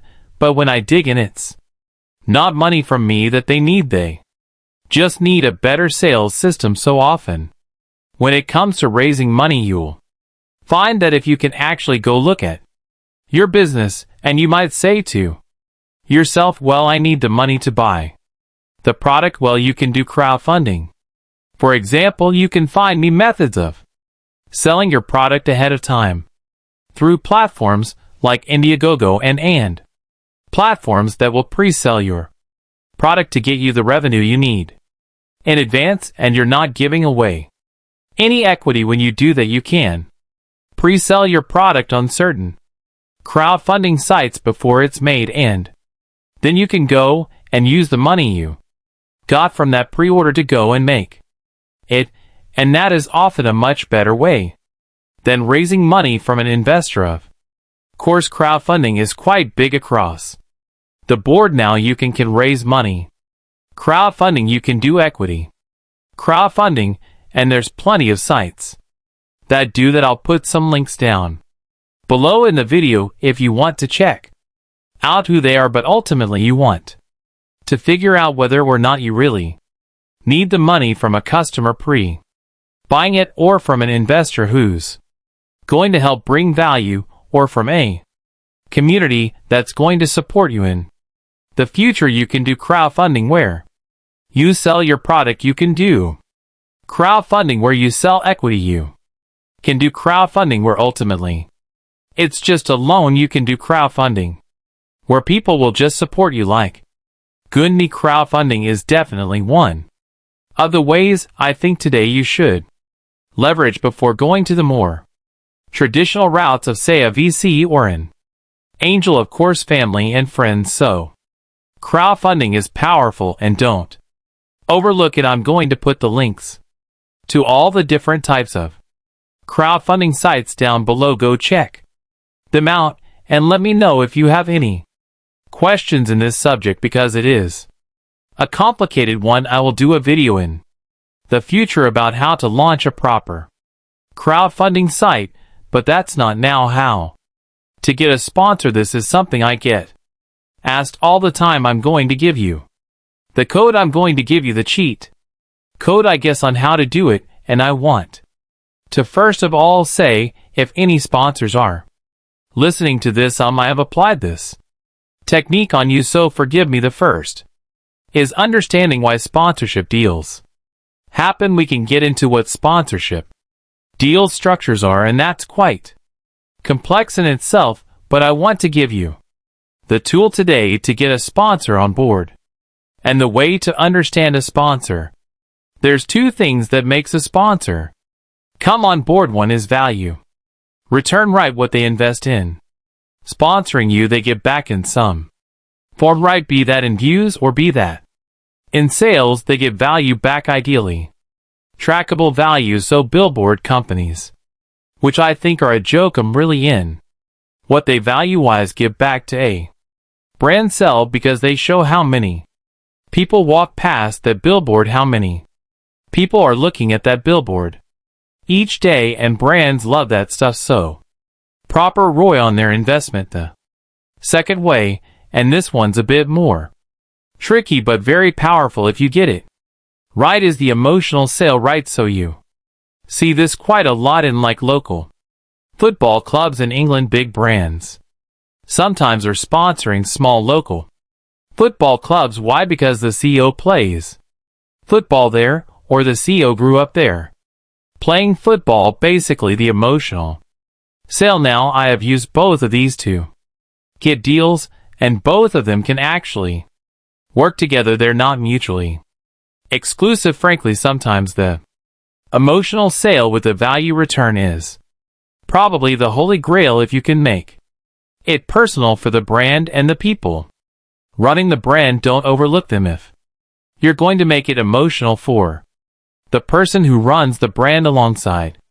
Bring proper value. Most of the time you can get a brand deal now where people fall over is not structuring value for a sponsor, and this is probably the third thing I highlight that's important to get a sponsorship deal. You've not understood the brand. Now I have made this mistake many times. I launched a business called Coaster Ads, and it was brilliant marketing. I took all the bars in Hong Kong and I put ads on Coasters, I took out the Carlsberg coasters and the Heine coasters and I put in coasters with ads on them, and it was brilliant because you put your drink down on that coaster, you up and down.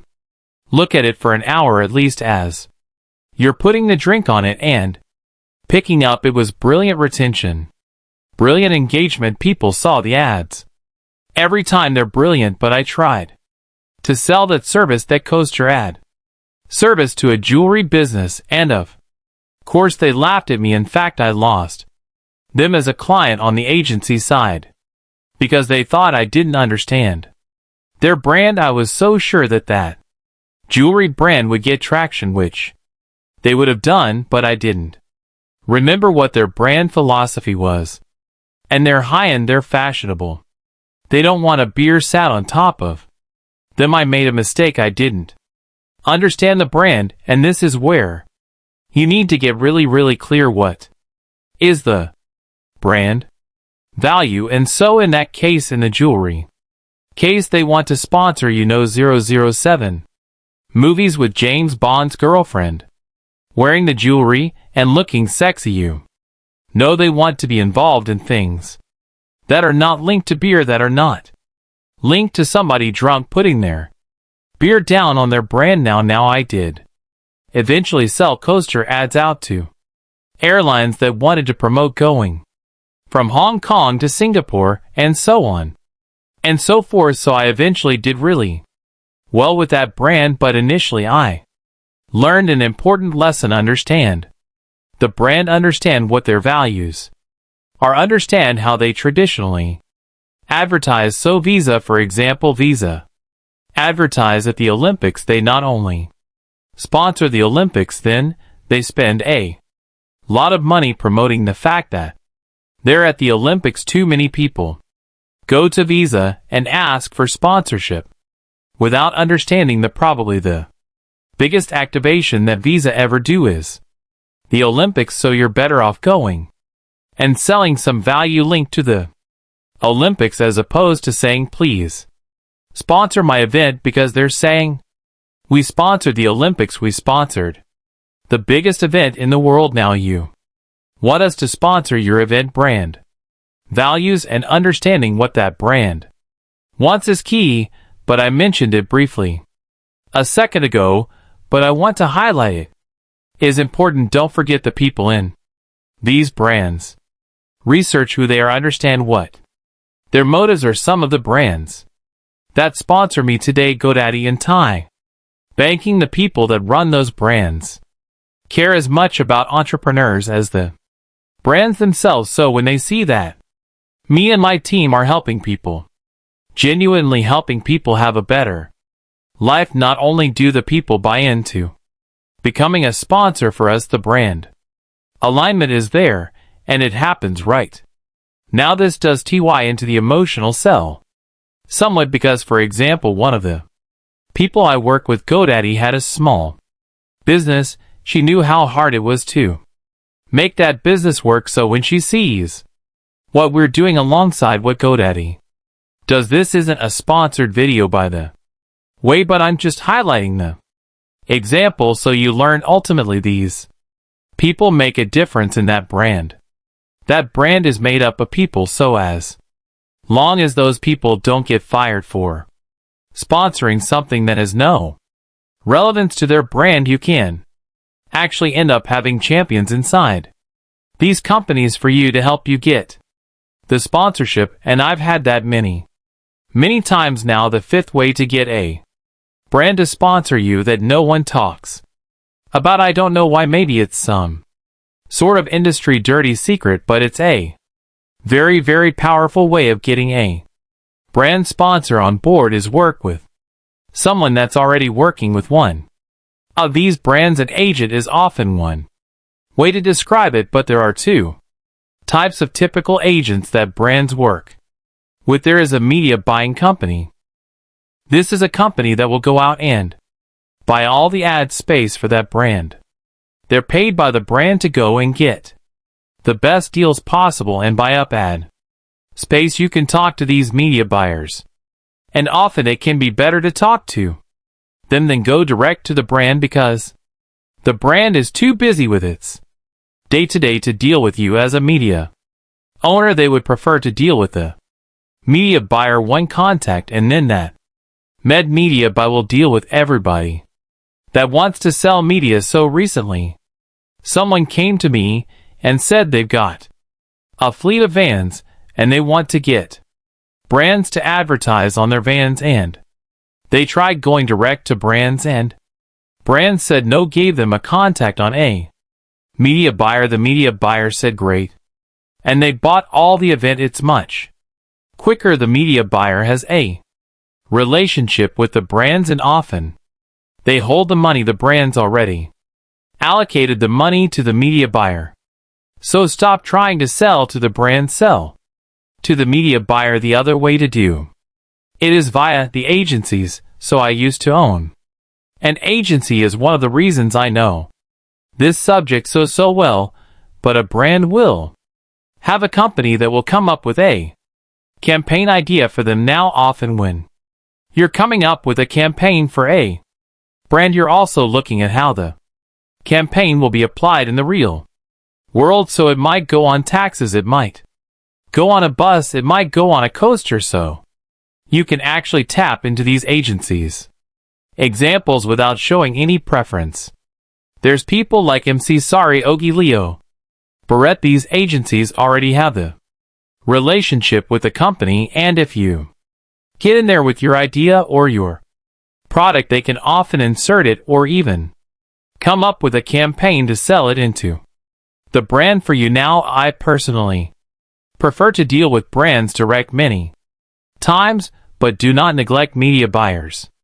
Are your friends, and agencies can be your friends, and it can be a much quicker sale to get them on board as a sponsor. One of the best hacks to get a brand as a sponsor is to be personally really vested in that brand. So for example, we recently, as you know, I mentioned it earlier, put a doorbell on the bottom of our staircase that people could press that doorbell, pitch their dream, and we would help them. We decided the best product for us to do that, the most economical product that worked on the internet, was Ring doorbell, owned by Amazon. Now we didn't ask Ring to sponsor us. We didn't ask Amazon to sponsor us. It was just the best product. We believed in the product and suited what we were trying to do. So we sold it and we marketed it.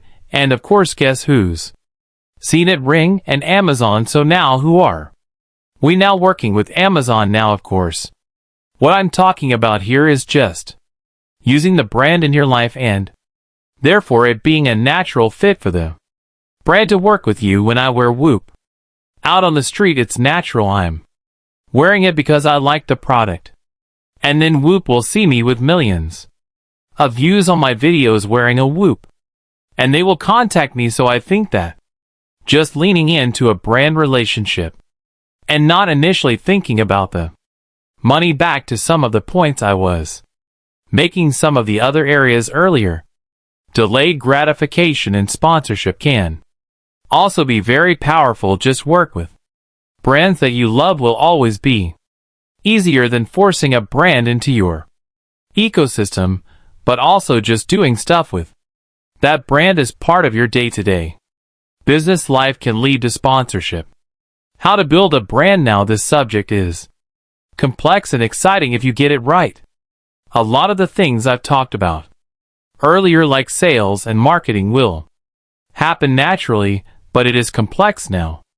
There's lots of videos out there about what is a brand, so I'm not going to bore you with that. It's obvious. It's ultimately a statement about what you are doing. You want people to look at it and know. I love the images I've seen. Many. You can take away the logo, you can take away everything, and you still know it's that brand. It's not about the actual logo, the design. Branding is about the purpose of the business, the essence of what you're doing. Nike is about supporting athletes. Apple is about supporting creativity. Ultimately, when you're coming to figure out your own brand, I would start with your personal brand because it's a really good way of Figuring out how to build a brand. Why?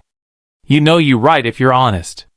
About yourself you can make a brand persona, and you start with writing down your values. What do you care about? What are your non-negotiables? What would you say no to? What would you say yes to? Understanding your personality, understanding what it is you want to do. That's what your brand is about. That's who you are now. You will already have a personal brand, and anyone that doesn't want a personal brand, I'm sorry, you're going to have one no matter what people will talk about you when you're not in the room. You need to embrace personal branding, and by understanding how others perceive you, it can literally change the trajectory of your life. Now, I have some real gripes with personal brand, and it's not very scalable, only in certain exceptions around people like Kardashians and so on. Can you actually scale a personal brand?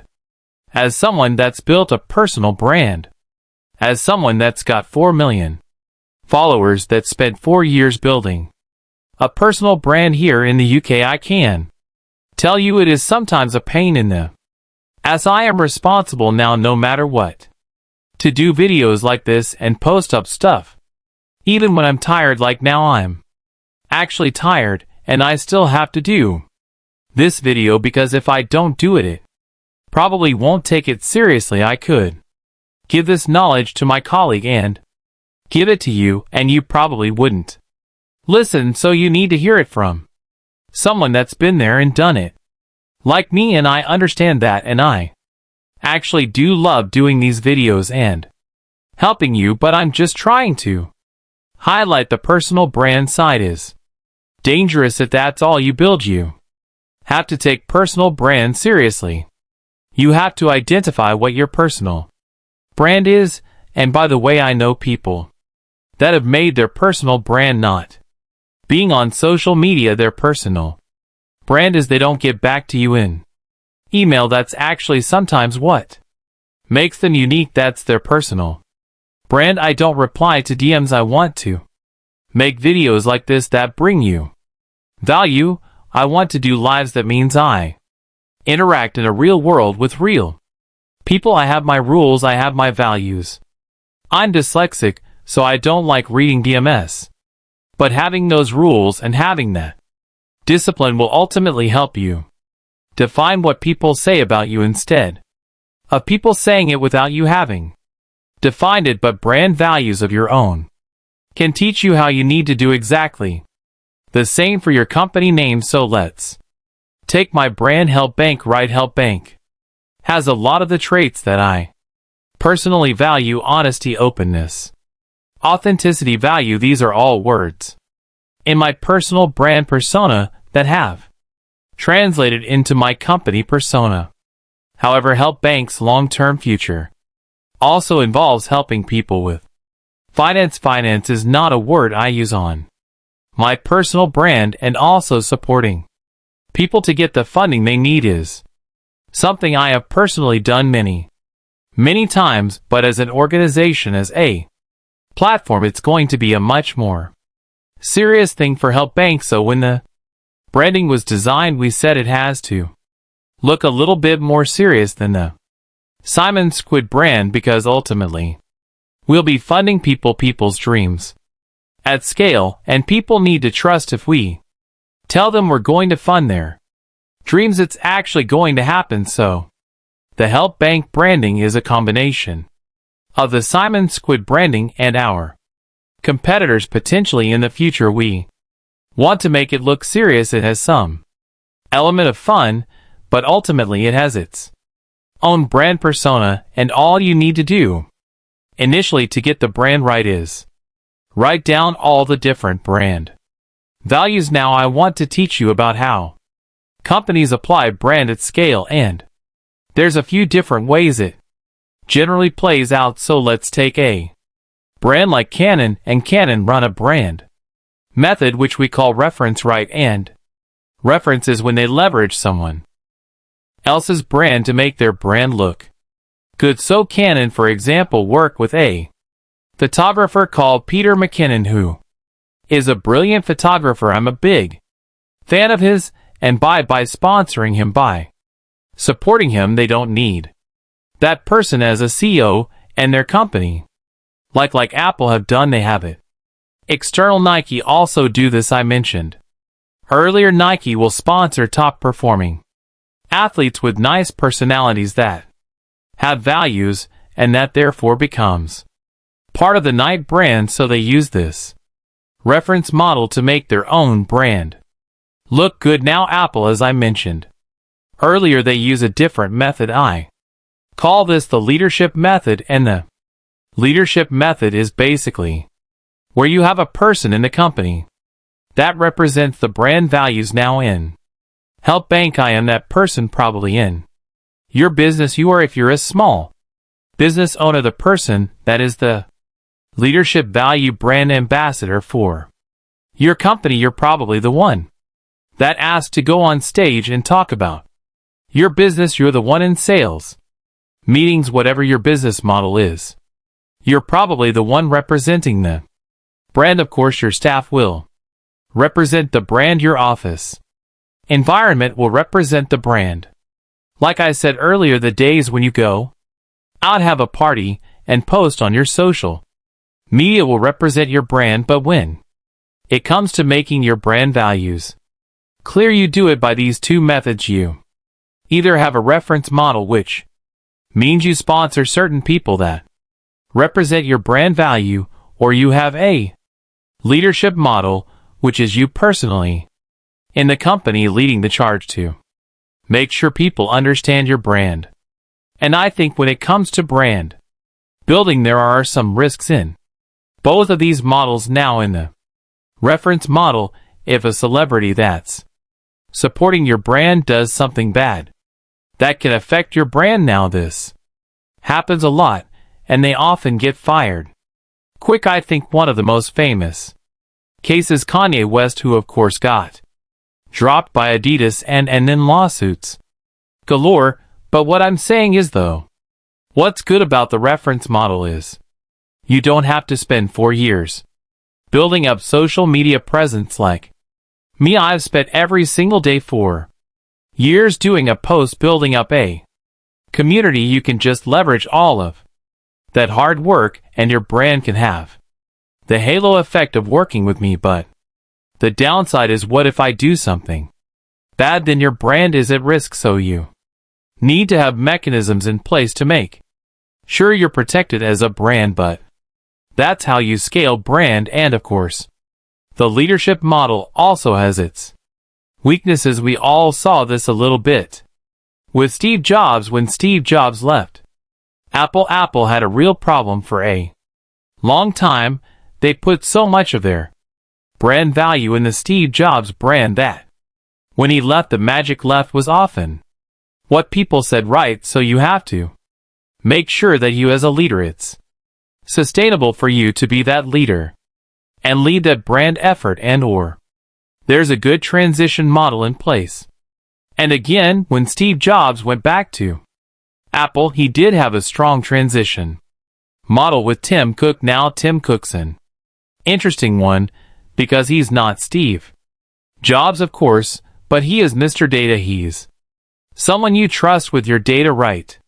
They picked him in part because he looks trustworthy. He talks in a very trustworthy and transparent way, and in Apple's process of building a brand today, that is more important to them than a maverick leader telling you about a brilliant product. In fact, the Apple iPhone hasn't changed much since Steve Jobs died, but the point I'm trying to make here is, if you want a brand to be successful, you've got to pick one of these two strategies. Now you can do both, of course, but you probably double the risk of having some problem in your business. And whichever path you choose, make sure you think it through right to the end. Have the ability to cut that influencer out of your business if anything goes wrong, and equally if you're running the leadership model, make sure that that leader has a transition plan, because at some point we're all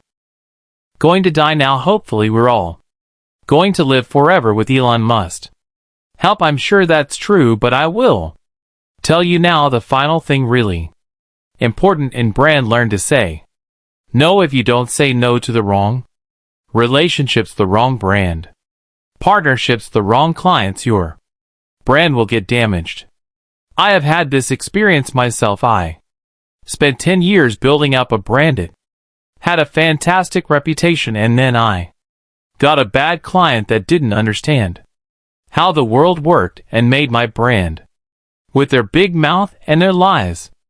And this can be hugely damaging. We all have probably heard the saying, you can spend 30 years building a reputation. It only takes 5 seconds for it to go to. I tell you from experience that saying no to things is powerful. If you have an inkling, spider senses that someone isn't good or a brand isn't good, don't match with your malls, do not take their money, say no. Your brand is the most valuable asset you will ever build. My company got sold for a lot of money in the end because I had a good brand image. I had a good brand value. They told me they bought the brand, not the business. Build a brand, not a business, and I promise you that brand will live forever. Next up, how to hire, how to grow, and how to build. These 3 things are integral, and if you get this formula right, your business can take off and forever give you the income you need. Be a brand you love and ultimately not be a management nightmare that a lot of people have when they build a business. So first of all, how to hire. I always tell people, if your business has a purpose and the people you hire believe in that purpose, you will never have to manage anybody. You will be managing purpose, not people. One of the big things people complain to me about is managing people, and often when I look at their business to see why, because they have not installed a purpose in their business that resonates with the people that they have hired. Sometimes some businesses later install a purpose, but then that purpose just becomes a slogan on the wall because the people they hired in the early days weren't hired around purpose. You have to have this at the center of it, and when you hire someone, always check that they genuinely care about that purpose. Some people will play you lip service to get the job, so there is a few hacks that you can do to make sure that person really cares. First of all, go check out their social media. Go see what that person really cares about. You will see it if they care about the planet. If you see them driving around in some gas-guzzling car, they probably don't care about the environment. So actually doing your research on your hires, being careful about the people you bring into your purpose matters. Check their history. Check for references. I don't know why people don't do this. People don't ask for references anymore. I don't know why. Now I know in England it's illegal to give someone a bad reference. But if you ask right, I don't want people to have a bad employee in their life. If I had that bad employee in mine, it's important that we share these things to help that employee get better. If they had a bad reference, they'd act better. They'd do a better job. Now, ultimately, I think when hiring people, the key is give them equity. Now I'm going to talk more about equity a little bit later in the video. It always comes up, but if you give your team equity, they are aligned with your success. Now, any owner of any business knows that the real value in a company is not its turnover, it's in its brand. And if over 10 years an employee helps make that brand grow, but are only taking an income, they're never getting their true value. You have to own equity in the business that you are working in. Now, there's many different ways to do it. So if you're working for someone today, of course you can go ask for equity in that company. You've got nothing to lose. They'll probably laugh. They might say no. I promise you respect you more, especially if they're a founder. The second thing is you can build a business where you work with that company, but you own equity in it. So you can start your own company but have equity in that company and then work for that person Now the point I'm telling you here is that give your employees respect if you want to keep people and you want them to be motivated. Have this conversation. Openly talk about this subject. You should be saying they should have equity. Now it might not be possible to give people equity straight away. It might not be something you feel comfortable with doing straight away, but I promise you, your turnover will be less, your stress will be less, your company will be stronger if that person in your company has equity, and most people don't have the guts to do it, and they double you, then spend years stressing they can't find anyone, or that they can't find anyone that actually cares. It's because they don't own what you own. Give them a piece of the business, and you'll have loyalty. Of course, it comes with its risks, but in my opinion, high turnover, high management, high stress is a bigger risk than any equity problem you could have if someone leaves, for example. And ironically, most of the time, why would people leave if they have equity? In fact, I had a case recently, someone who worked with me for years. I gave them equity in the business and then they left, but because I treated them with respect and because I treated them well and we had a good relationship, when they left, they let me buy that equity back at a very low rate. They were very reasonable. They did not hold me blackmail. Now, of course, if you've hired the right person under purpose and you've given them equity, most good people will not hold you over it to get that equity back. You can be reasonable, but if you've done the right thing in the beginning by giving people equity, it's so easy. Now, the third thing I'll tell you, and this really links to how you grow your business. You can't grow a business without people. I would say that today with AI and all this technology, you'll be able to grow a business with less people, but you won't be able to grow a business with no people. So you need to grow a business through growing its culture. You need to make sure that this business has values. I had a business called Fluid. This business went on to become one of the most successful creative agencies in Asia that I sold to Price Waterhouse Cooper for more money than I'll ever need. And one of the things I did in the early days of that business, which was a big mistake, is I built a business to make money. Now that might not sound like a mistake, but what happened first year I hired people there were new. It was exciting. Second year, people started to leave. Why did they leave? Because the values of the business were wrong. I changed the values in that business. We went from a business that was designed to make money to a business that would protect the staff from bad clients. I had a creative agency. Often designers were treated badly. Do this by tomorrow at 12. I needed, instead of understanding that creativity is a process, so we switched our whole model. Instead of working for clients, we worked for the creative people and helped them manage clients. That transformed our business and helped us grow by thinking about things differently.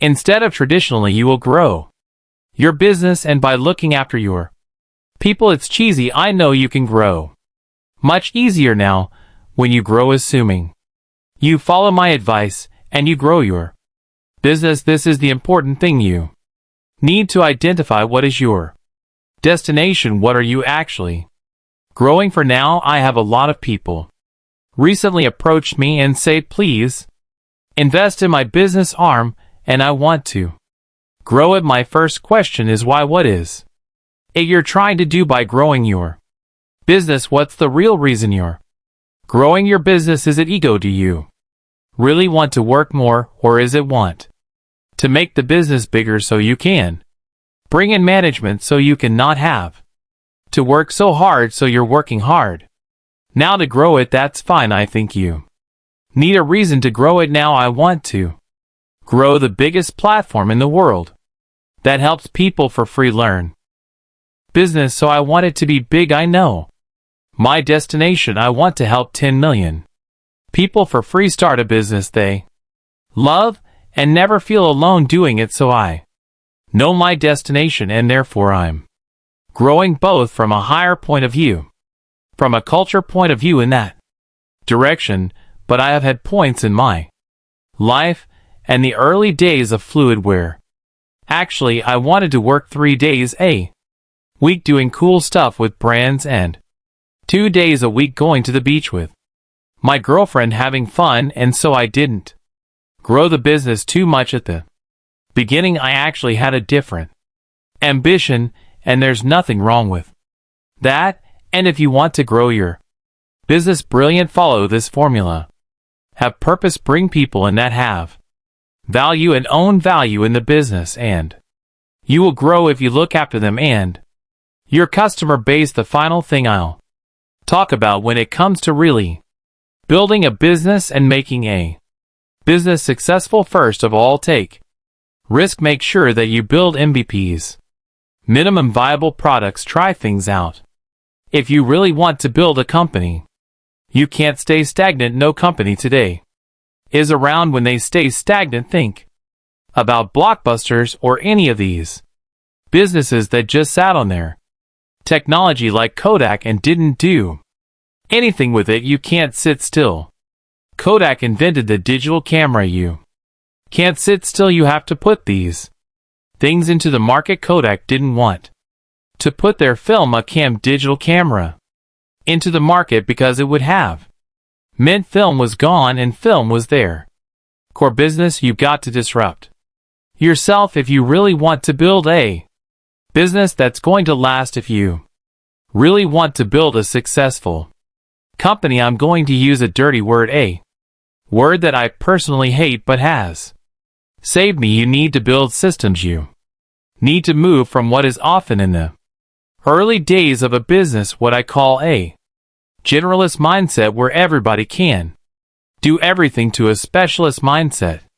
You need to allow people to be specialists in certain areas. Now, when I was younger, I'm a generalist. I can do kind of everything. I can clean the toilets in the company toilets. When they're dirty, I can help people get their car loaded up and get to the site.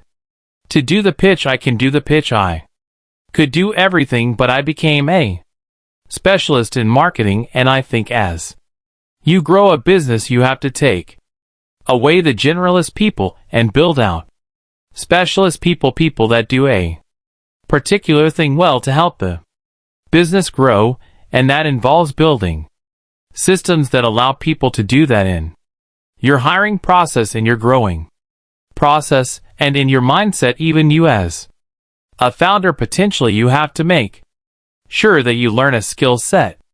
Otherwise you become redundant, which by the way is fine. I have often got myself replaced in a company that I have built. I think that's actually pretty smart. Unless you can become a specialist, it's probably the best thing for the company. 2, there's likely to be a CEO out there that's better than you when you're at scale. I found that to be the case many times. I replaced myself at Fluid 11 years in by someone who is a better CEO than me. So hopefully, if you know your purpose and you give purpose to the people you hire, you have equity both for your team and for the wider growth of the business. You know your values and you apply them. You know your destination and you apply this very important point of systems and removing generalism. You will have a business that is easy to hire, people that will scale and will build into something that lives without you. Now let's talk about how to fire someone. Now, I have fired hundreds of people in my career, and I'm going to teach you how to fire someone and also when you're likely to be getting fired. So one of the things I hate to do is fire someone. It's a very necessary skill if you want to survive in business. I've often built up large companies that needed to get small again quick for various reasons. You have to learn to fire people. It is not nice, but one of the most difficult things about firing people is understanding when to do it. Now, I think when it comes to actually firing people structurally, like for Example, doing it legally, sending the appropriate warnings, doing the proper paperwork. All of this stuff you can get off a lawyer. I'm not going to waste your time telling you the law in your country. Wherever you are, it will be different. Anyway, I'm going to talk more about the actual act and also what's involved in making the decision as to whether or not someone should be fired. I learned long ago a system that I call the 7 and 8 rule. It's very simple and obvious when I first start explaining it. Now, if someone's in your company and they are really good, like you love them, they love you, they're obviously a 9 and 10. You want to keep them and you want them to stay, and they want to stay most of the time. Those people are 9 and 10T because they're enjoying it now. Of course, like I said earlier, make sure you give these people equity. Make sure you look after these people over time, but you want to keep them and they want to stay. It's a no-brainer. It's cool. Then you have what I call the 1s and 2s. These are people who are at their job. They know they're at their job. You know they're at their job, and most of the time they either quit or you fire them. It's a no-brainer. Everyone feels it. They don't turn up on time. They don't care about the purpose of the company. Whatever it is, it's obvious that relationship comes to an end naturally. The really difficult thing for any employer, and for that matter any employee, is if you are a 7 and 8, which means you're almost good enough, you're almost able to do the job, and sometimes as an employer you're desperately hoping they become good enough. You're waiting for them to become a 9 and 10, and some days they are, but then they SLI back to a 6. Some days they're a 7. And there's various reasons why people are 7 and 8, and often it's not because they're crap at their job. It's because they're in the wrong job with the wrong team doing the wrong thing. I have often seen a 7 and 8 and actually move them to a different department or a different role, and they become 9s and 10s, but that's not always the case, and sometimes the hardest people to fire are the 7 and 8. So how do you do it? Well, I think first of all you put proper structure in place to identify what is success for that employee. You want to understand how they work, what's going on in their lives. Instead of walking into the room and saying you haven't performed, you walk into the room and you say, how can I help you perform? There's things that you can do as a leader to check whether or not that person can get better at their job, and if there's anything you can do to support them. But in the end, learn the 7 and 8 rule, and I have seen this. I have kept 7 and 8s in my companies in the past, and the 9s and 10s leave if someone can get away with it and not do their job and no repercussions. Then why would a 9 and 10 stay? Why would a 9 and 10 stay a 9 and 10 if they can get lazy and not work as hard or cut corners and not get fired? Then you're going to have a problem. 9 and 10 will not stay in your business, and you'll have a company full of 7 and 8s, and 7 and 8s are hard to manage, take up nearly all of the conversation. Any HR conversation, you have to learn to grow a pair of balls and fire these people. And you know what, when you do this, has happened to me many times, they're grateful because those 7 and 8s, if you fire them, can often go on to find a job they like where they are a 9 and 10 and are appreciated. It's your responsibility to fire 7 and 8s. So how can you identify if someone is a 7 and 8? Well, the rule I have is, how many times a day are you talking about them? If they come up too much in any conversation amongst your team members, if it your customers more than once or twice in a week, you probably got a problem. Second thing is, you often are running a system in your brain where you are fearful of not finding a replacement, so you don't want to fire them because they're better than nobody. And I've done this myself many times. A 7 and 8 is at least a pair of hands helping you. When you're building a business, sometimes that's a relief, and the idea of having to find someone new is painful. So you need to get strong. You need to realize and maybe even line up your next hire before you fire. Now I promise you, that employee and I would be the same as also looking for another job, so maybe what you can do is help them find that other job. I have done this many times. I've gone to someone who's a 7 and 8 and said, "You're not happy. I don't think you're not completely doing the job the way you should. I've helped you get an interview at this other company." It has actually built relationships with people that weren't happy in the company, but are now my friends outside of work. You can help that person even though it might be frustrating that their person's in your company and not performing. The best thing you can do is work out a solution for them and for you, and you can build a great relationship with that person even though that it's perhaps not a great relationship in the company right now, by helping them move on. So, following the rule identifies 7 and 8. Be honest with yourself. Do not have fear that you cannot replace them. And find a in 9 and 10. You will help that 7 and 8 find a new job, and always be honest with 7 and 8. How you're feeling. It will be better for you and for them, and there is a chance. And it's happened a few times in my career, or that person becomes a 9 and 10, and it can often be when you give them equity. Let's talk about how to go global now. Why is going global one of my main points? It's because a lot of people don't realize that they can go global. A lot of people don't realize that they'll probably remove a lot of the risk in their business if they do go global. Why?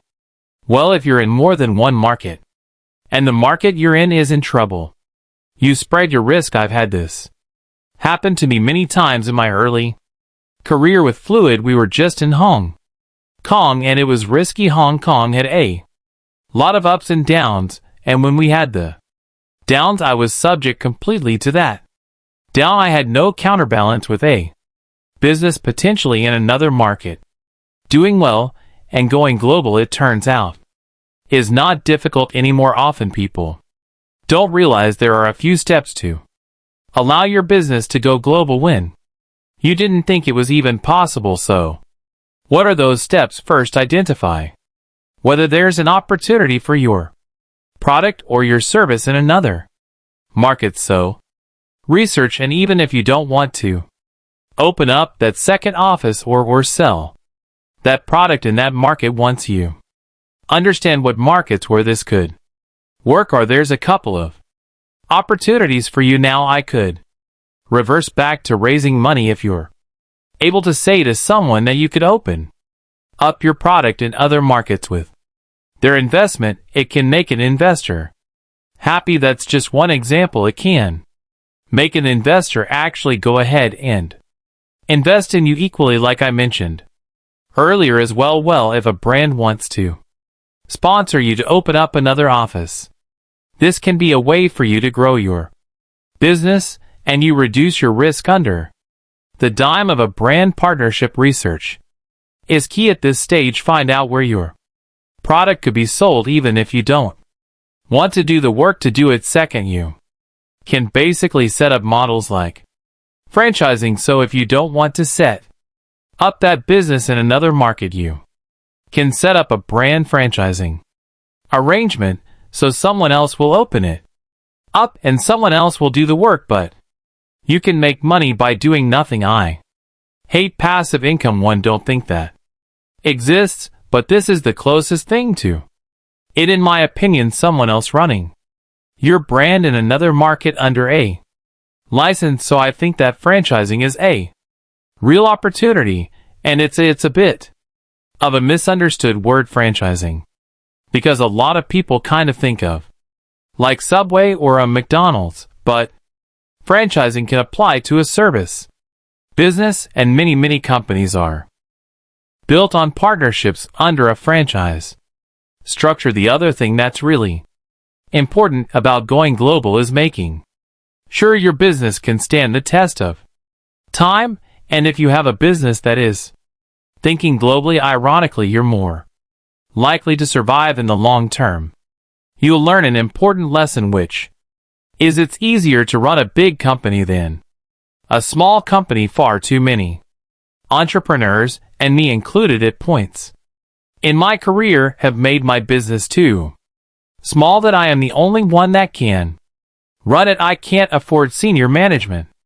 I can't afford to get help. I can't afford to actually stop working for a week. I'm telling you now, by thinking global, you give yourself a chance to grow a big business, and it's easier than having a small business. Despite what you've been told by other people, get a big business if you can. Now it does link back to what your mission in life is.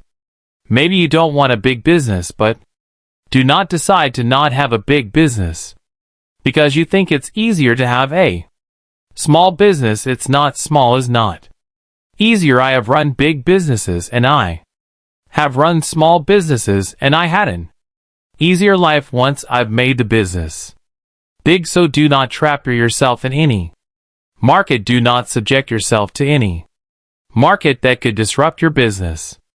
And make sure you always give yourself the chance to be free of your very own business, not trapping you. How to get a mentor. This is the single biggest question I ever get asked, and it's so simple to answer. No one seems to listen to me, but I'm going to try anyway. If you want a mentor in your business, I totally understand why that sounds cool, but the reality is people have built businesses around this concept that you need a mentor, and they've sold you it as the solution. It isn't what you actually need.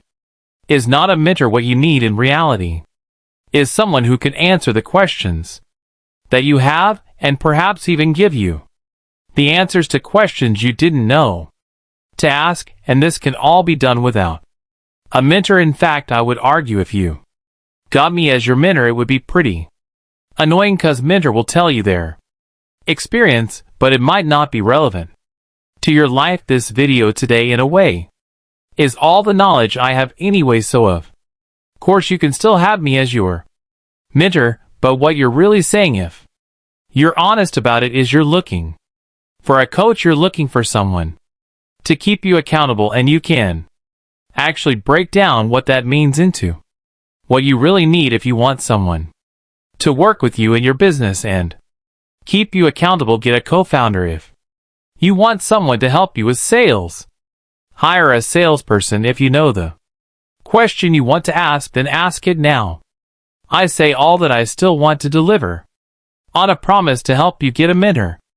And this is how you get a mentor. Number 1, you research what matters. What matters to that person. Someone reached out to me yesterday asking me to be their mentor for a property development business they want to run. Do you not know who I am? I hate the property industry and everything it stands for. I think property should be a basic human right, and the present ballot system has screwed the world up. I don't want to help someone do that. Now, they were very nice and very polite. I won't name who they are, but I'm telling you right now, do your research before you ask someone for help. Of course, I'm not going to reply to that fact. I did reply saying no, but I'm saying that most people won't reply. You don't want to ask someone to be your mentor and have not done the research on them. The second thing is,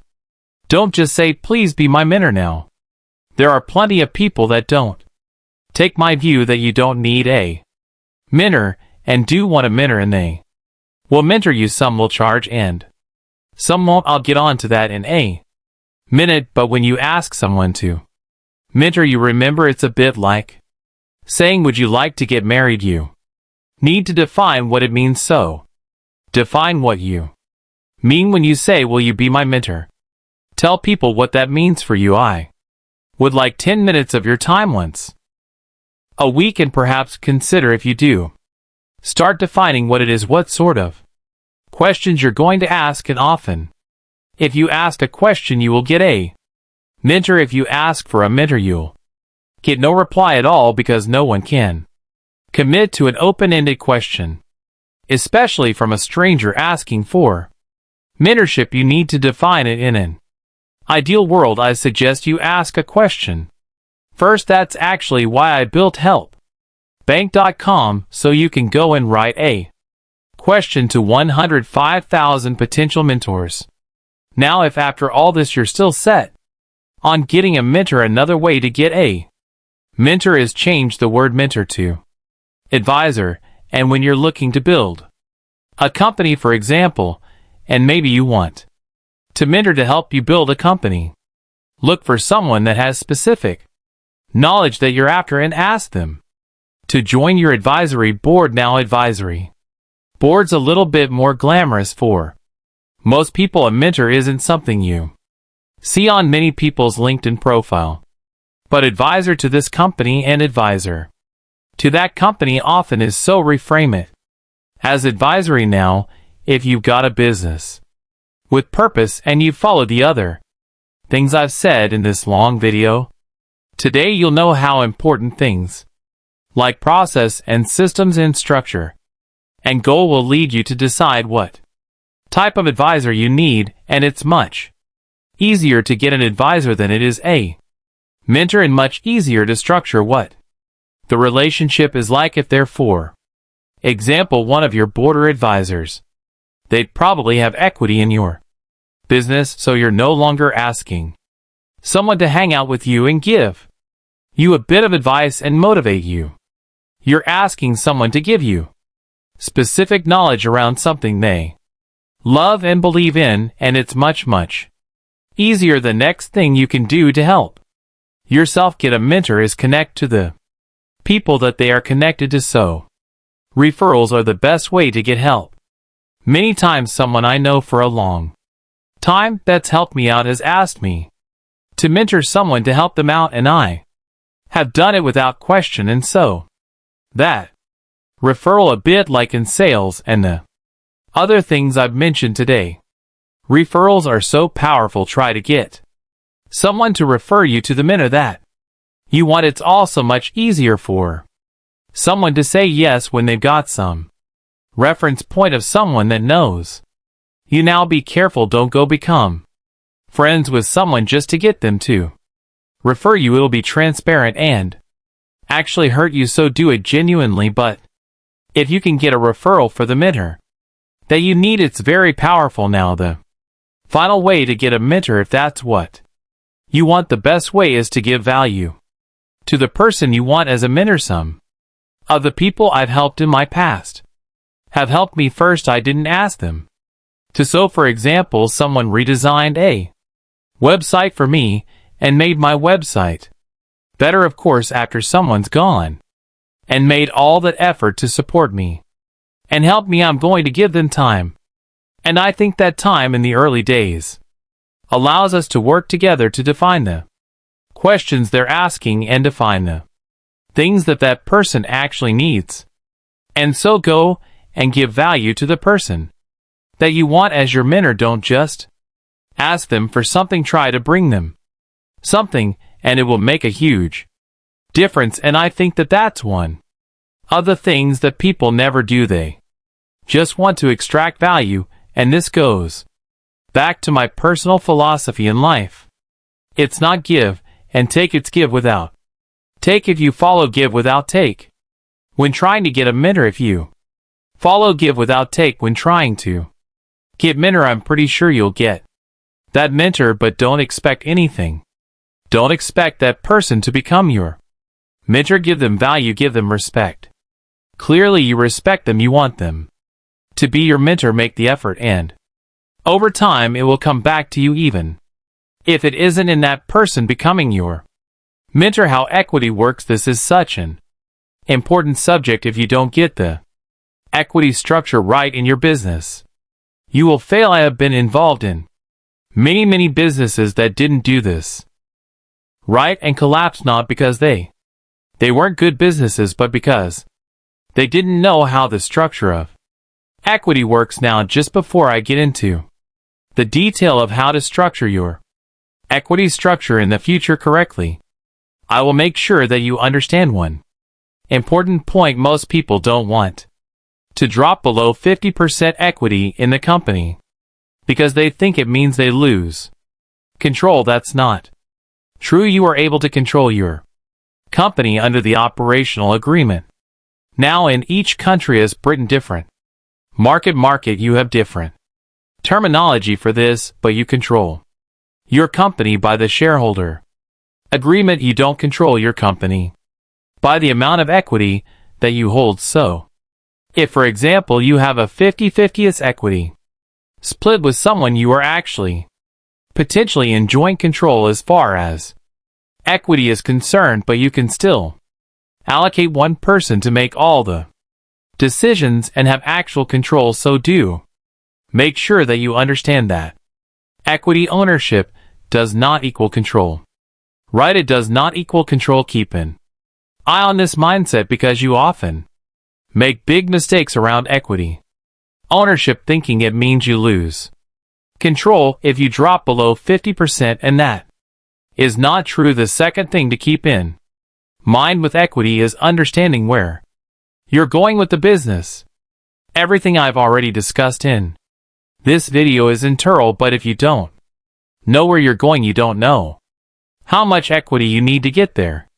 Too many people sell a large chunk of equity at the early stages of their business only to realize later in their business they don't have enough equity to get to the finish line. If your model is like tech company model and you intend to raise a lot of money, you have to be very cautious with the equity in the early days. Now there are all sorts of graphs and information on the internet that will explain to you this point, but I'm highlighting it to you so you can go and research it. It's a very deep subject, but do not sell too much equity at the beginning. Having said that, the best thing you can ever do is sell no equity at all. I know it's cool to raise money, I know it, but it's cooler to run a business where you don't raise money. A bootstrap business, in my opinion, is healthier. You can retain 100% control and 100% own equity. It's always probably going to be better. Now there's a lot of exceptions to that suggestion, and one of them I would say is make sure you don't make this one big mistake I see a lot of people make. I have seen people start businesses, and when they start businesses with a partner, they do 52%, 48%, and often for no other reason than the person who came up with the idea believes that they deserve 2% more. This has happened time and time again. It's a huge mistake. I've seen arguments ensue 2 years later between those two people because they didn't just do it 50-50. Do not assume again control 52% means anything. If anything, it's detrimental. So if you have a co-founder, my instant recommendation is you do 50-50. Do not belittle the other partner by giving them less. They will instantly psychologically think they will do 48% of the work. You will do 52% of the work. It does not bode well in the long term.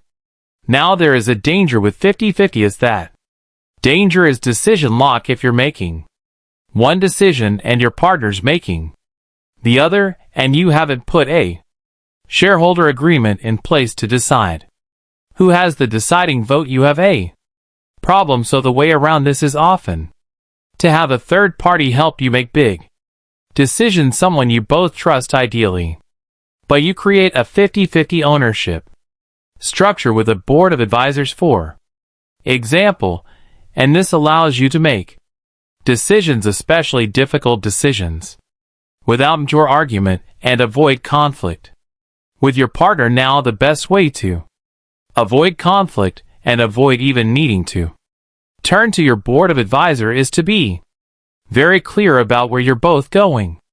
And I'm using at the moment in this equity example a 50-50 partnership. It could equally be a 1/3 13D 1/3 or 1/4 1/4 1/4. I'm just using this as an Example that you all know where you're going. I have seen problems in the business, for example, where someone is building the business, the money's coming, and one person wants to take the money out and put it in their pocket as profit.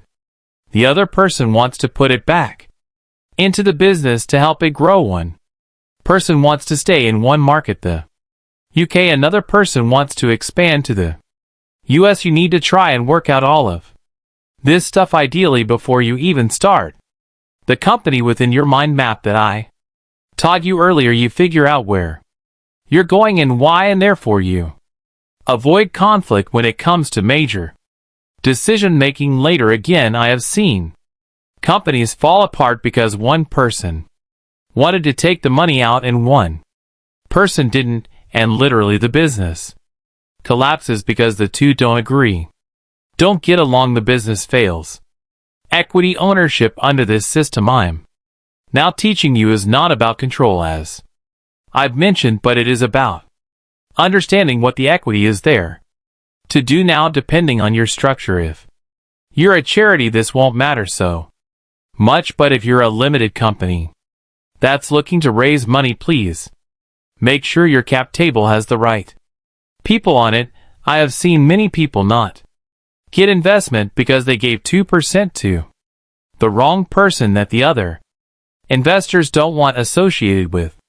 Equity ownership will tarnish your reputation. Understand how equity is structured. It's showing who is involved in the company, so you need to make sure that you align your brand. I talked about branding earlier to the equity ownership, and whoever owns the company, whoever owns a part of your company will affect the brand image, so make sure that you're aligning your brand values with your equity ownership. Now, there is a lot of talk by me and anyone that actually knows what they're doing in business about giving equity to your staff. I really believe in this. Now, there's a couple of ways to do it. I honestly think if you want to build a business that scales, you have to give equity to your people, but there's two types of equity structure. There's what we call share options, which technically isn't actually equity, it's a percentage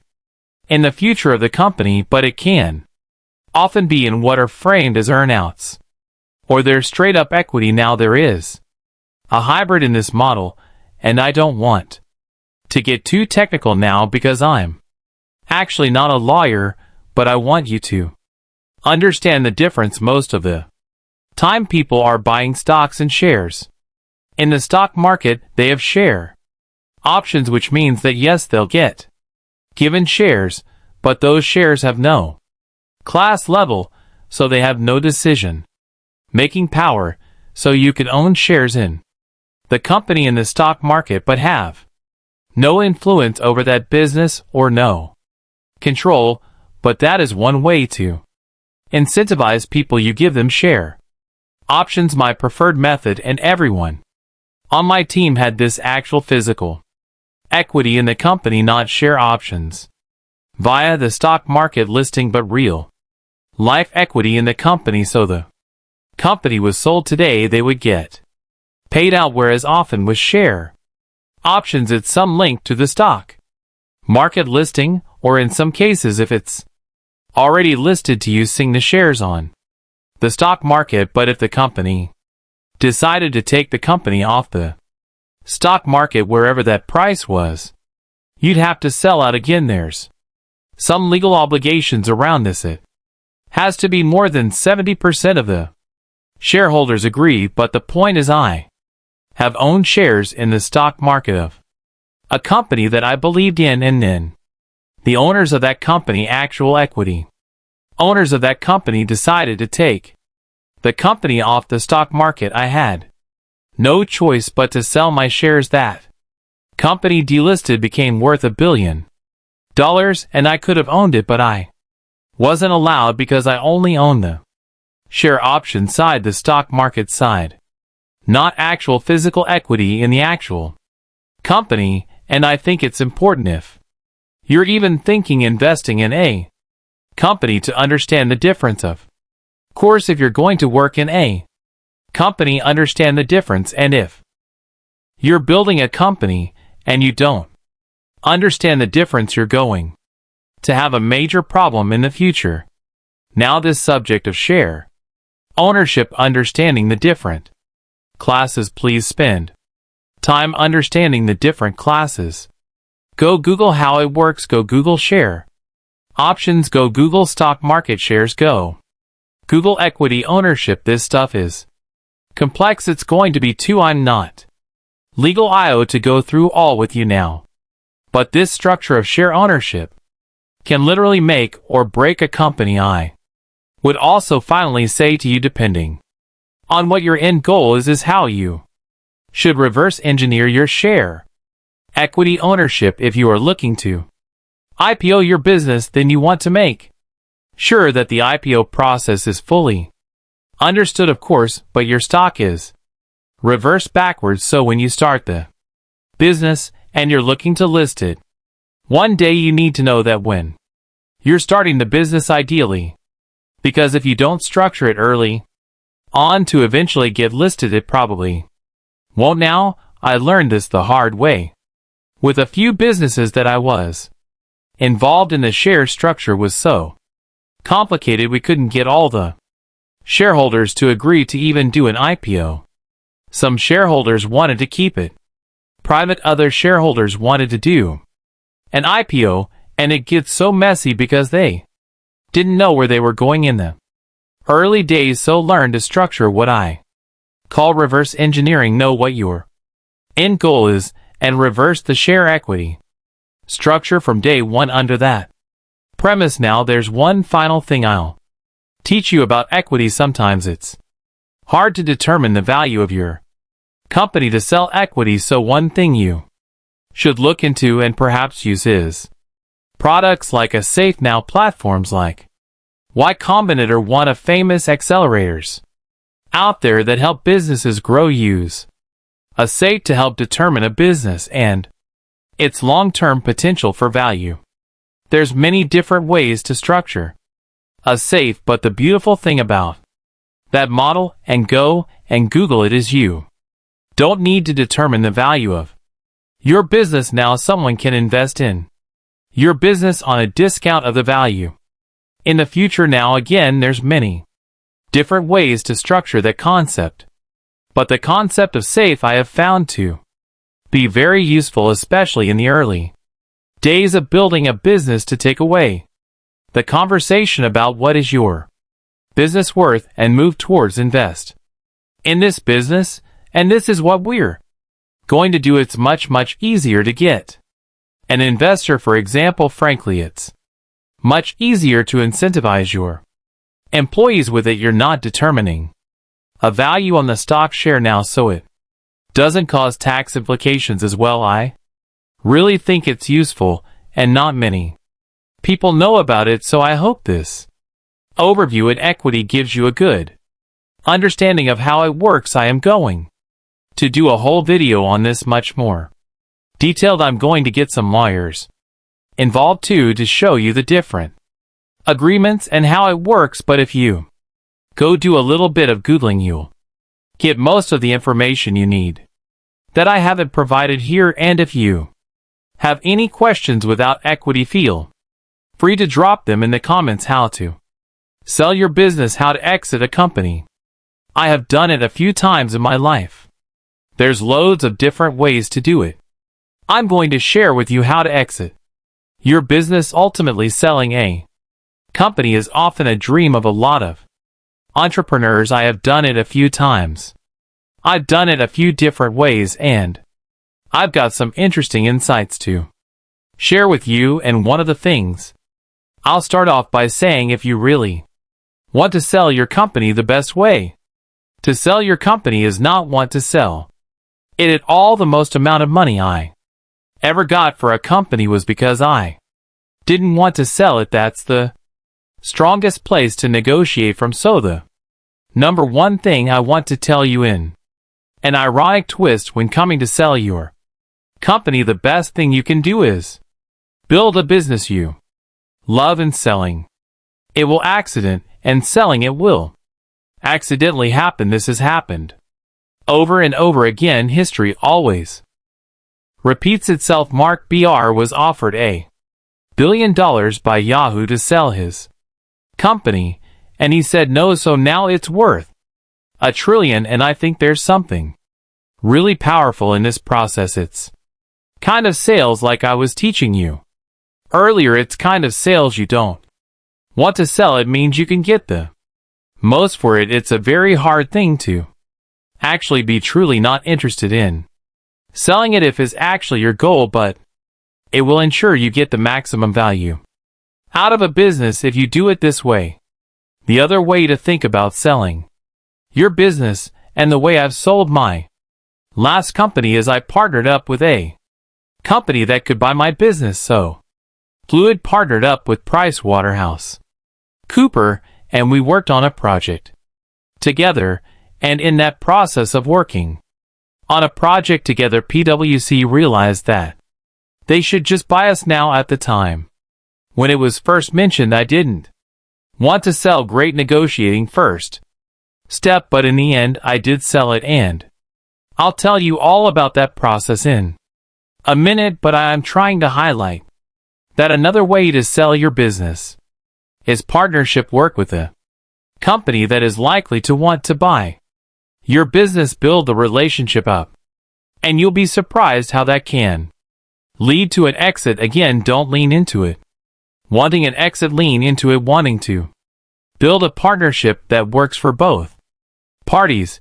But it can be a great way to sell your business. The third way is to work with agents that actually sell businesses. And there are a few. I'm not going to recommend any because this isn't a sponsored video by them, but you can Google them. There are many companies that do it. Sometimes it can be quite useful to get one of these companies to do it because, of course, if you're busy trying to sell your business, you're not busy growing your business. But I honestly feel like that these days, these agents, there's a lot of them, and they all have their own different agendas. So just make sure you do your due diligence. Ask the previous company that they work with what they were like. Make sure that the legal structure is very clear, because you don't want to get conned by these companies when you come to the exit. Actual fee. The fourth way to sell your business is more a merger. So your competitor is a way to exit, and it might seem odd. You probably spent 10 years hating your competitor. I spent most of my early career making friends with my competitor. I originally thought I was going to sell Fluid to Ogi. I made a lot of friends at Ogi. I used to sit next to them at the awards dinner on purpose to connect to them. I did projects with them. I thought they were going to be the exit, but they weren't, and so I think merges, however, are very common, and two businesses coming together is the easiest. That do the same thing is often the easiest way to sell a business, and I will, however, caveat it with most of the time you don't get the most value. So I sold my company Fluid to PwC. PwC are an accounts business. They're not a creative agency, so they saw more value in US than if I'd merged with Ogi that think they can do what we do.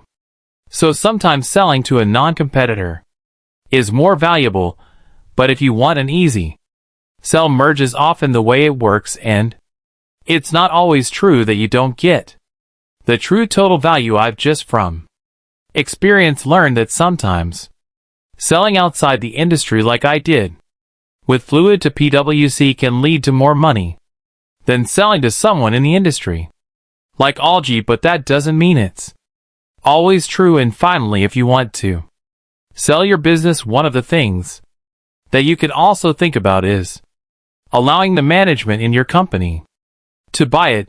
So I have also done this. I let the leadership team at Nest buy that business, and there's many different ways to structure a buyout over time, percentage of profit, but in the end it can be a really good way allowing you to sell your business without that business getting hurt, and by also giving the people that worked in the company a chance to really step up and own what they've been building with you. I personally really was happy to sell Nest to my team, and I think it's a really powerful way of building an exit strategy for yourself while at the same time giving the people that run it the love and success that they deserve. So they're the main ways. Now I will add that when it comes to selling a business, they're the key thing. Like anything at the beginning when you're building the business, never ever pitch to an investor or yourself that you're building a company to sell it. And in fact, I would argue if you're building a company to sell it, and I've seen this many times, be careful. You might end up getting stuck with a business you don't love. Do not build a business to sell it. Do not pitch to investors that you're going to sell it. Build a business you love. Investors want to invest in that. Build a business you never want to sell. People want to buy a business like that. That's the key to being successful in business, in my opinion. Do not build something you don't love. Do not build something that doesn't have purpose. If you got value from this video, I really appreciate it by you asking a comment down below, or even telling me what I've missed out in this video that you want in the future so I can make it for you. And don't forget, we're following people's dreams every single week on this channel. If you want to hear what happens to the people we help, hit the alarm button so you get the latest update as soon as the upload button is hit. Good luck, everybody. Goodbye. I'm going to eat chicken now. See you